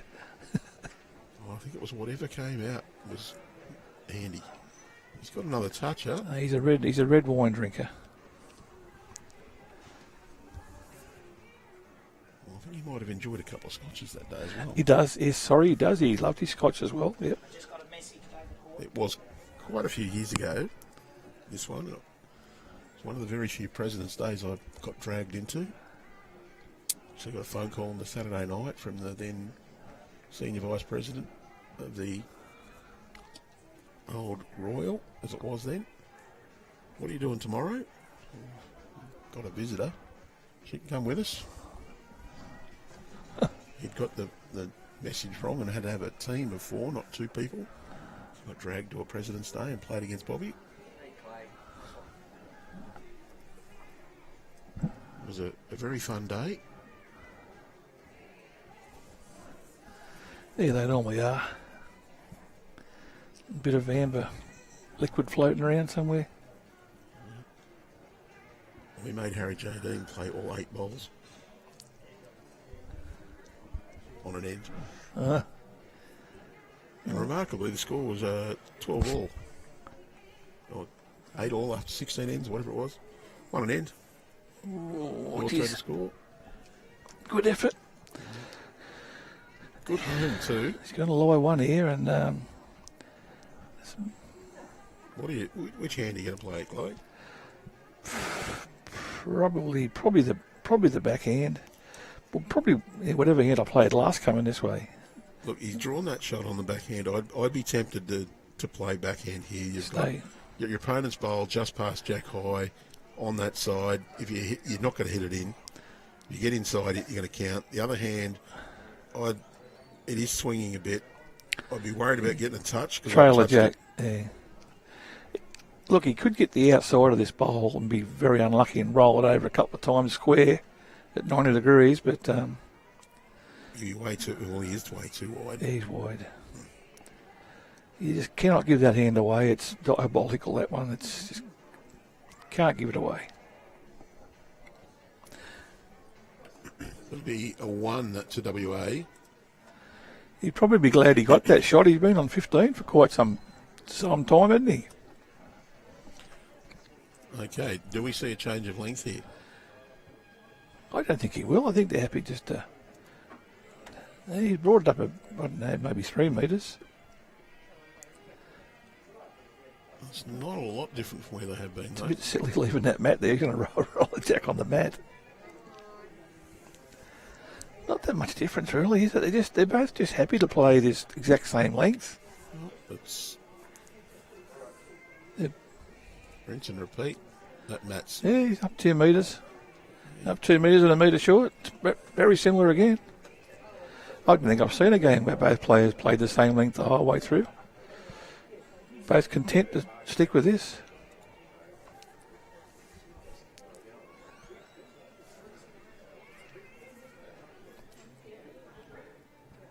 It's funny, there's not many used in the old original. It's called the bowler's arm. It's the old one like the duck bills. Yep. There's not many used in them. But there's a bloke called Barry Ansett from Victoria, one of the best bowling arm players I've played against. He uses the old bowler's arm, they call it. But there's not many around these days. But there are some players who handle it very well. Then you've got the one that Gary's got there called the bionic arm. One of the best players I've seen with that is Neil Crisp from Victoria. Very, very good bowler, and actually made the semi-final of the Australian Open Singles one year at Darebin. Playing against all the big guns, he rolled some massive big players out. I think Neil got to the very pointy end of the Victorian State Singles as well. Yeah, he's a very good player, Neil. I just running him in the front for you coming in today. I've played against him a fair bit in these games. But, he's one of the best I've seen with the bionic arm. And then you've got the DHB arm, which is one that's sort of flooded the market now, the DHB arm that's been invented by Dean Winton from Longjetty. Dean he used to make these, just makes these himself in a little shed down there in Longjetty, and I think he sold the franchise to Hunter Bowls, and he just makes them and they supply them all now, Hunter Bowls. I do know that there's been a few prototypes of others produced as well. If you are thinking of trying to make one in your back shed, not a good idea. The use of a bowler's arm is regulated in Australia by the Artificial Devices Policy from Bowls Australia. The design of the arm must be approved by BA. It's not about making money, it's about regulating the fact that the arm complies with some design considerations to be safe for the user as much as possible and safe for the green, so it won't cause any undue damage. They do have developed a checklist, had an engineer consult on that just to get some design guidelines, more or less. You aren't allowed to alter your stick at all. There are some people do some little alterations to them, wrapping tape around the handle to make it thicker and whatever, but I don't think that's really altering the... It's not a design modification. You're allowed to replace the rubber and the grips as well. Yep. You can't cut it and shape it and change the design. Yeah, there's I think the rules here, I think we had to change the rules in this before. I don't know if it's still the same, but you're allowed to bowl the jack down with your hand. I think in this event they changed it back because Bowls Australia rule says that you can throw the jack down with your hand, and then you've got to bowl with your arm. Any bowl delivered once under the national policy, you can change from not using an arm to using the arm during the game. It's a recognition that some people have medical conditions that mean that they're not going to have to use an arm all the time. But once you do deliver a bowl using a bowling arm, you must use the bowling arm for the remainder of that game. But what we had in this event, it used to be everyone had to throw the jack and the bowl down with your bowling arm. Yep. But I think now the rules have changed that you can bowl with your hand. So the national policy says that you may deliver the jack by hand throughout the entire game. And that was just a recognition that a couple of the bowling arms, you'll struggle to deliver the jack with some of them because they don't fit in the grips. Yeah, well, the original bowling arm, the old duck bill, you've got to hold the jack right in the end of the front of the bill sort of thing. It's very hard. The other thing that happened to me only 2 weeks ago, I was playing in a midweek single gender pennant game up at Maitland City. The carbon shaft on the hacksaw has a little clip where the jack wire clips into it. It actually is only glued on. Well, mine broke off during the game, so I couldn't use the jack. Luckily, I was playing second. So with the rule that you can deliver the bowl with your hand, if I was playing lead that day, I wouldn't have been able to play. Would have had to bowl it down with my hand. Yeah. So I've got a couple of spare shafts, and they've all been measured up. I can just whack them straight in. But if you've got some super glue, you can glue that piece straight back onto the shaft, and it'll glue straight on. There's not many things on the DHB bowling arm that can't be fixed with a bit of super glue to keep you going during the game. So I think that was 1 to Queensland. We'll know by who picks that up. So I think we're all square again. Yep.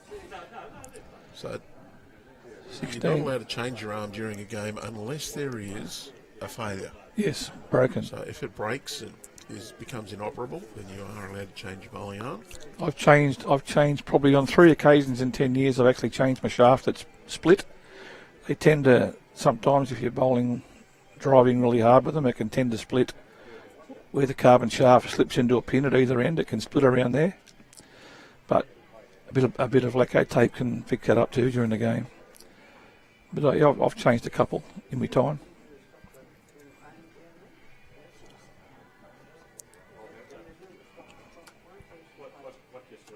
And look, most of the time the rules are not there to be obstructive. They're there to be fair.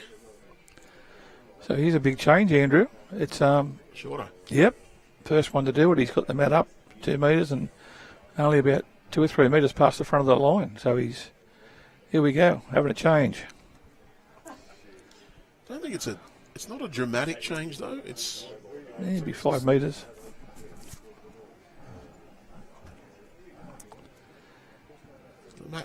That's about the same. About the same.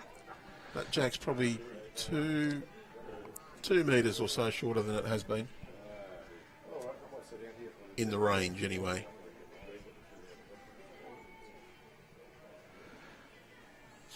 It's about 3.5 metres short of the tee, you reckon? Be close, yeah. 3 to 4 metres. Whereas they've been between 1 and 2 short of the tee regularly.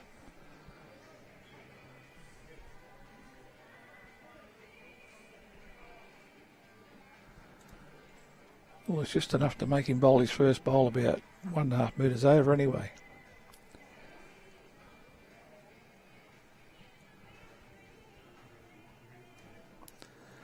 Just wondering whether we're going to get Nick Kidwell on the live stream, because I'd really like to have a few jokes at his expense.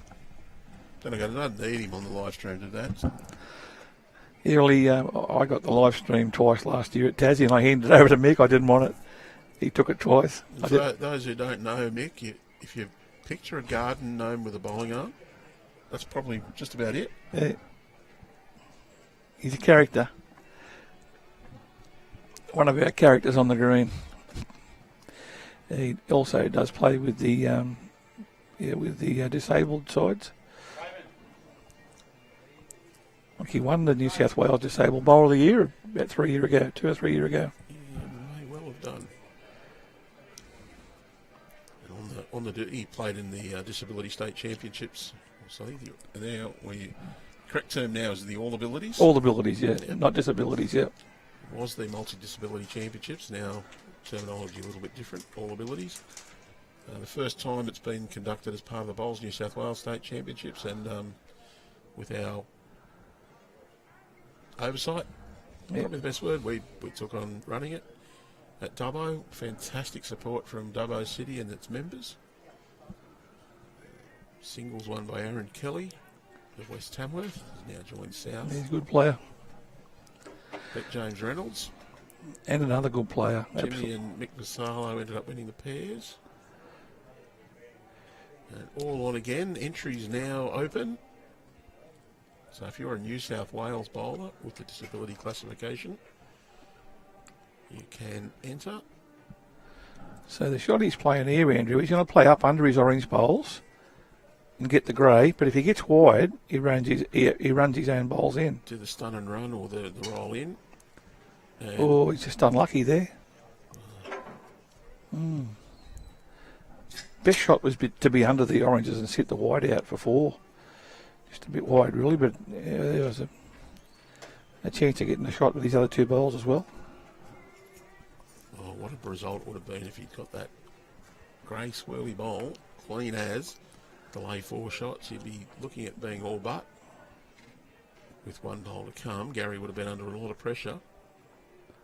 Look at the grass this has taken here. They're coming home on that side of the green. Just a little speedy. Just a bit. Probably lucky was the right grass line there. If he was tight, could have done all sorts of damage. think that's 1 to WA. We'll take Gary Giblett to 17. And after that dominance by Gary early, Martin's fought back, and now we're trading blows. Well, the shortish end didn't help him. I've got to say, I think he had the better of the end overall, except for one bowl. One bowl. Unfortunately, you only need one good bowl on some ends. Or fortunately, depending on whose perspective you're taking. And we're slightly short of length again. Maybe not quite as short as the previous, but... Sometimes someone throws a short end and you win the end. I throw the short end back at them just to make them think, that's the length I want. Sometimes when you throw it back at them the length they want, it can sort of... Hang on, Get get through that. Why are you throwing it back at me? That's right, exactly right, yeah. But sometimes it works, it can throw them off a bit. Well, the other thing is, I've had it said, you just won that length, why wouldn't you throw it back? Exactly right, same. It all depends on how I've won it. Was he jagged the last one? Yes. Off a rub or a wick? With a shonky drive. Man.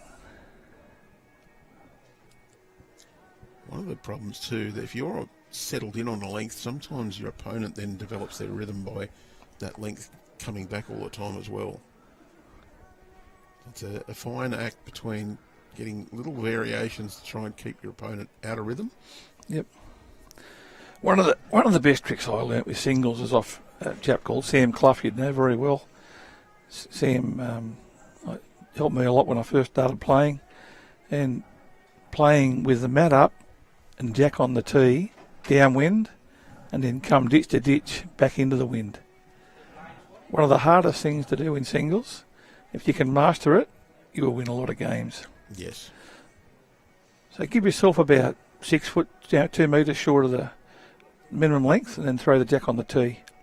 And then that's downwind, and then back into the wind, ditch to ditch. Tee to tee. Tee to tee, ditch to ditch, whatever. No, you don't say ditch to ditch because the albatross will come back and say you're not allowed to put the mat in the ditch. Yeah, okay, tee to tee. Be technical, right? But yeah, I've seen that. I've seen it.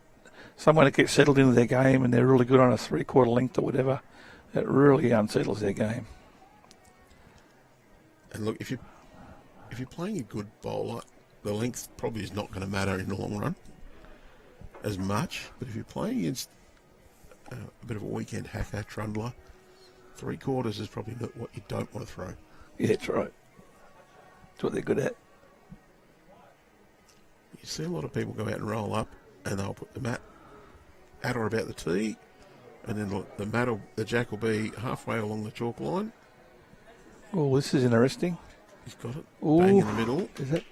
Is that 3? 2? Don't know. Like I say, this monitor here is hard to tell. Gary wants this to come right back to the jack. Don't know if it's going to come back all that way. I think he's hit a 6 iron instead of a 5 iron, Andrew. The club short.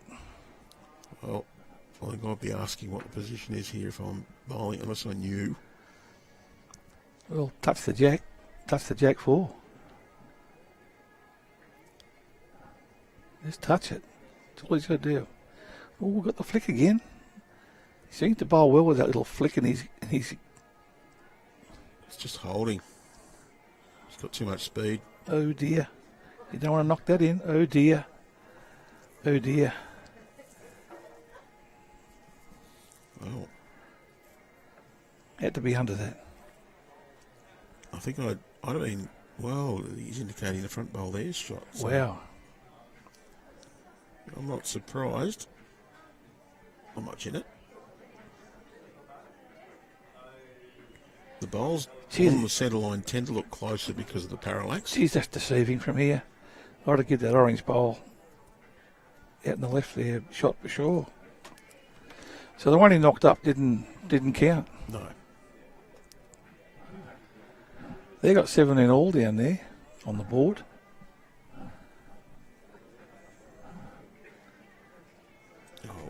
Just a Must dust be mite. 18. Must be 18-17 Yep. to Gary. I think I missed a one or missed one being two.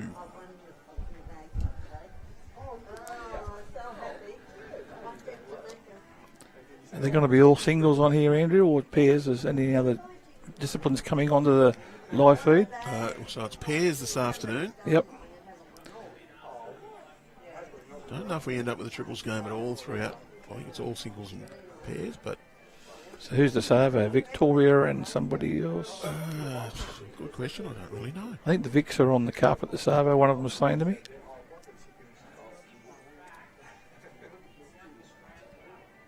I do have it on a little file that I keep referring to every now and then. It's in the program. Have to look for it. These are becoming big ends now, aren't they? Every single shot's going to count from here to 21. And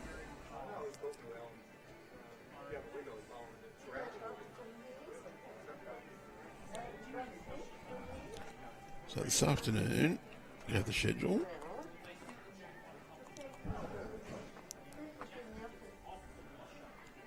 So we're after day 2, PM session.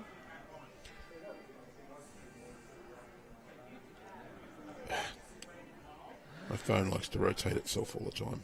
not a good start from Gary. He's got two bowls a little bit errant. South Australia, Victoria. Yeah, I knew the Vics were in one of them, so it's South Australia.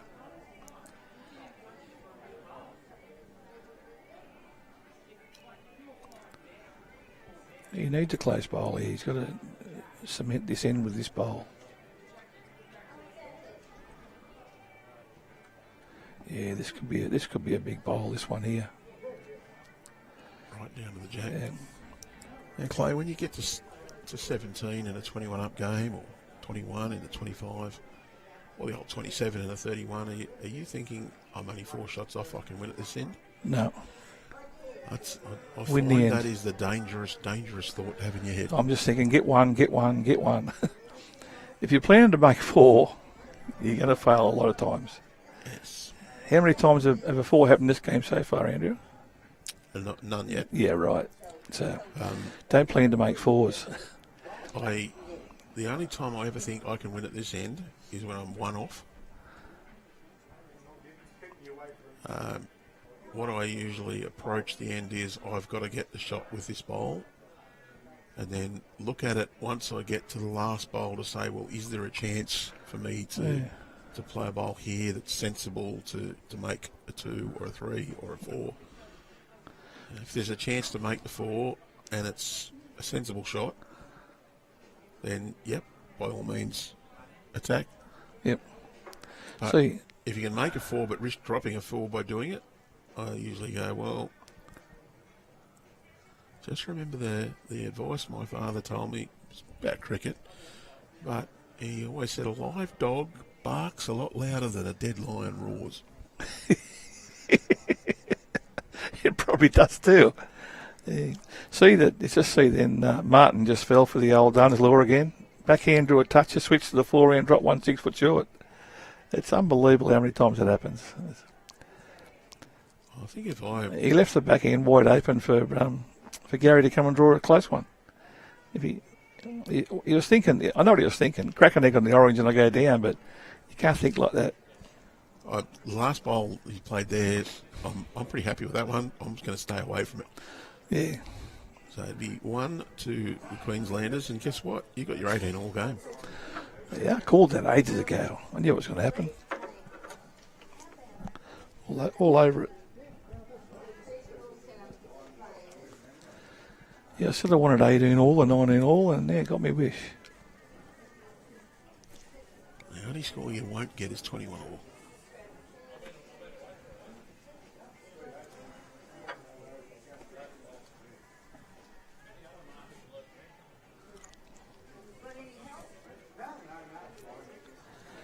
Down to that one little strip of sunshine there, and it appears super bright on the Oh, screen. when that sun comes in across the green in the afternoon, it's horrible. You cannot see. You got to hold your left hand up above your eyes when you bowl, because you can't see it all. It's bright. Is there any design solution for the covers? That's probably a good question. There would be, but would that design solution then limit the airflow and change the nature of the cover? The only thing would be to build it in. Maybe, I don't know, plastic walls or something that can roll down. But, I think it's pretty good how it is. Of course, a consideration is to make the green fully enclosed, like an indoor. But the second you do that, you've got to insulate the roof and possibly think about installing an air conditioner, because without the airflow around the sides, it would get a bit stuffy under the cover. It does, especially with them lights on at night time. But well, it can get a bit humid and warm under there as it is with the open sides. he's a good bowl. See, he come round that great bowl with a foot around it, missed it, and he's still drawn back to the line. You going back the other way, it won't do that. It's funny, this carpet will change pace with the conditions too. And the colder it gets, the faster it runs. The hotter it gets, the slower it runs. So it runs a second or two quicker at night time. Well, that only makes sense when you consider the coefficient of thermal expansion. Okay. Pauline Hanson, please explain. Okay, so everything expands and contracts depending on the temperature. Yeah, the contraction makes it run a bit faster when it gets colder. So what happens is the fibres on the carpet contract, so it actually pulls the surface a little bit tighter because they've contracted it, so it's bound on each end. So the surface will be a little bit tighter, a bit firmer. Whereas it warms up, the fibres expand. They're just a bit looser, so a little bit softer under the bowl. Yeah, while we're chatting there, Martin's drawn a cracker. Oh, look at this pole here. Great effort. Still one down. And the coefficient of, the thermal expansion is why there are metal joints in bridges. The little grates that interlock. Yep. So as the bridge expands, those push together. If you don't put them in, the bridge will buckle. Fall down. Correct. London Bridge is falling down. So I do remember something from that thing I did at that building in the north part of Wollongong all those years ago. Hey, this is interesting. You're going to get a touch on the jack, is he? Ooh.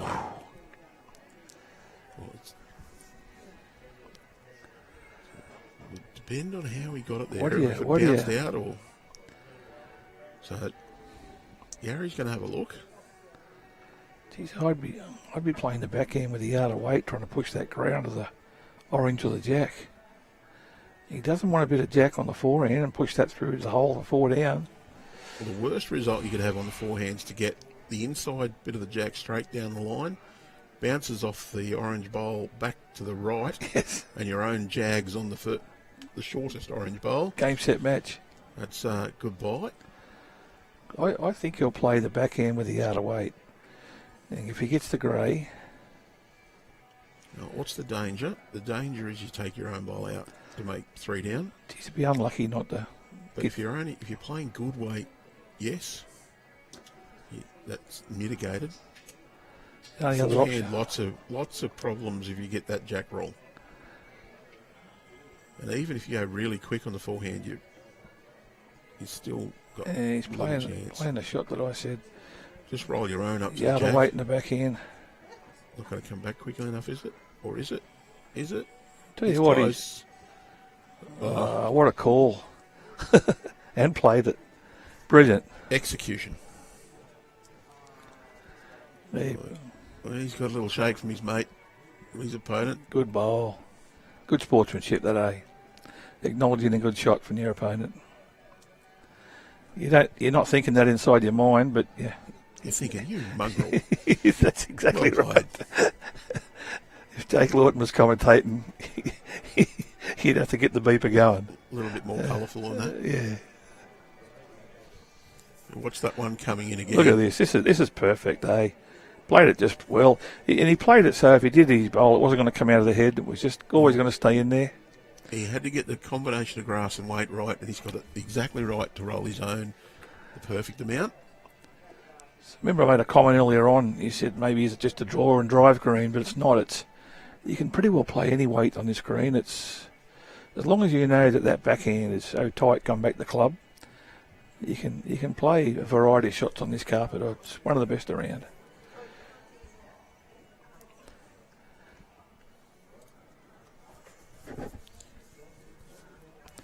I think this has been in since 2013. It's been in there only 12 years now, this carpet, so it's supposed to get about a 9-year, 10-year. So like I said, would I be able to play a good yard-on shot on this green? The answer was, we can't play it on any green, so... Exactly right. You're a bit hard on yourself, Andrew. Oh, no, just a little bit of self-deprecating humour. I'm a very good weekend trundler, and I'm going to beat you occasionally.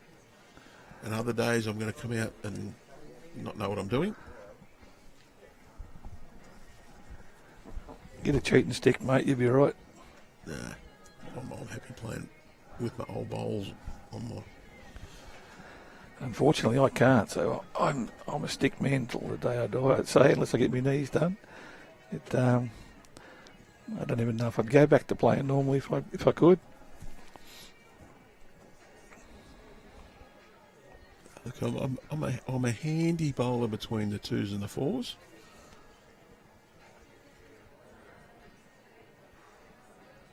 Without ever being threatening you, considering me being into a rep side. Yeah. Well, he needs a good bowler here. He got a bit excited with his first one.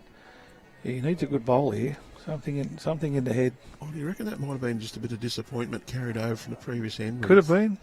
Thought he's going to be picking up on I'll it. tell you what, he's played a bomb here. That's a cracker. That's a good recovery. To make that adjustment from 3-4 metres over and narrow to going back and playing that bowl, pretty impressive. I think both players know they can't waste any bowls from here on in. They've got to... Well, I don't mind Gary's weight, but he's just forgotten to go narrow. That bowl on the right line is sit the orange or just tuck Perfect. that jack back. Need 2 if you trail it back, you're holding the 2. Has opened the door for Martin to draw another one and say, well, you've got 1 bowl left. If you don't draw it, I'm on the checkout. And he's done it. Tell you what, he got the weight. That's good enough. Close. That's counting. I reckon that's counting. Didn't waste any time. Better line. Yeah, I like the line of this. Love it. Wants the jack, or he wants that bowl clean. It'll Doesn't come. want the hole. Here he comes. Got the jack. Great bowl. Holding game. 2 shots. Holding game. That's a massive bowl in the context of the game, that one there. Well, so what do you do here, Andrew? Do you stay where you are? No, stay on the backhand. Don't change. I reckon that's right too. You look at it this way. If you beat your closest bowl, you've got second shot and you're still in it. He's walked out to the side and had a look on the forehand, but it's you've got to stay where you are. You know the weight, you know the line. You've drawn 2 crackers there already. Don't change. Just tighten it up a little bit. Your weight doesn't really need to change that much either. You only need a foot on your previous one. He's got that nice tight line. I'll tell you what, he's close. He can play a bowl under pressure, this fella. Very good with his last bowl. Look at that. Excellent. Brilliant. Down game, draws shot. I know he's done that to me quite a few times in Tassie last year on his last bowl. 19 all. I think he plays better when he's under pressure. Martin. Might just make him concentrate more. Yeah. The more pressure you put him under, the better he sort of plays.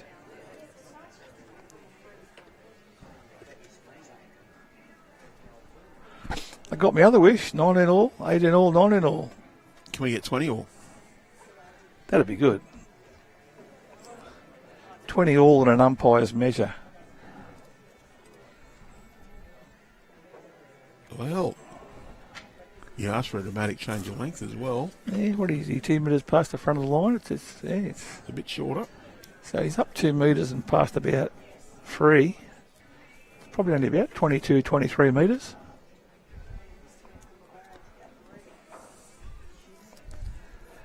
I know Probably about the shortest length we've had. a lot of good players like to play short right at the end of the game, so if they get in trouble they can whack it and kill it. They'd rather keep it short so they can play aggressively on their last bowl. Oddly enough, I've played against a few blokes who really like to drive, and I've shortened the length up. And people go, why did you shorten it up? It's easier to hit. And sometimes it's not easier to hit on the short one because it's going to go dead straight. And they forget that they have to go dead straight and miss wide. Yeah. Giving away all my trade secrets now.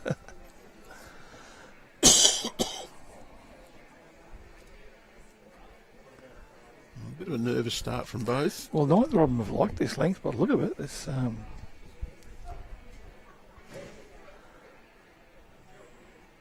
yeah, no one's actually nailed it, have they? Is anyone going to play the ditch side?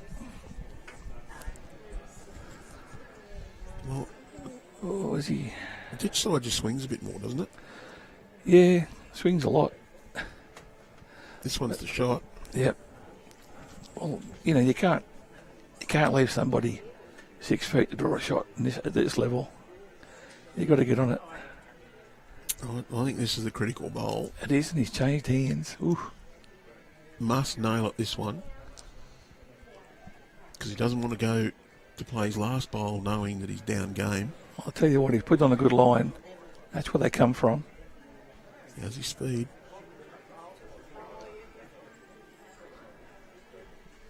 It's good enough. Like I say, this fella Martin, he plays better when he has to do it. Gary, you change hands. Either that or play tight under his own to sit it. Big danger though. You play tight and slice the jack. Down the line's not real good, is it? No. Looks tight.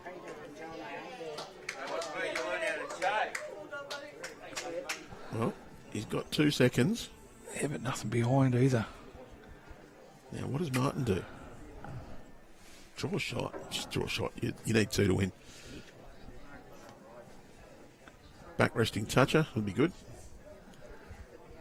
Well, he does play the pressure bowls pretty big. See if he does it again. Yeah, the more the pressure, the better he plays. Well, he's obviously not under pressure this bowl. Well, he is if you're drawing for game. He's not down game, so he's not as the pressure. Uh, Well, do you go for it? I would.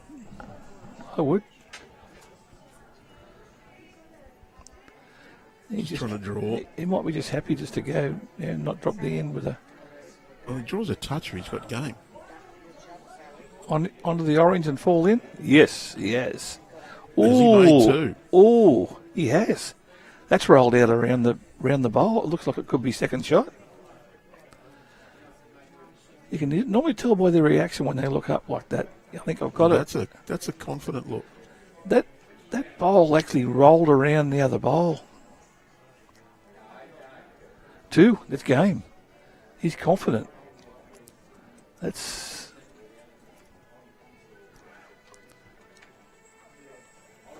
He's having a good look. He may have a measure or not. No, shaking hands. It's 21. Done. What a bowl.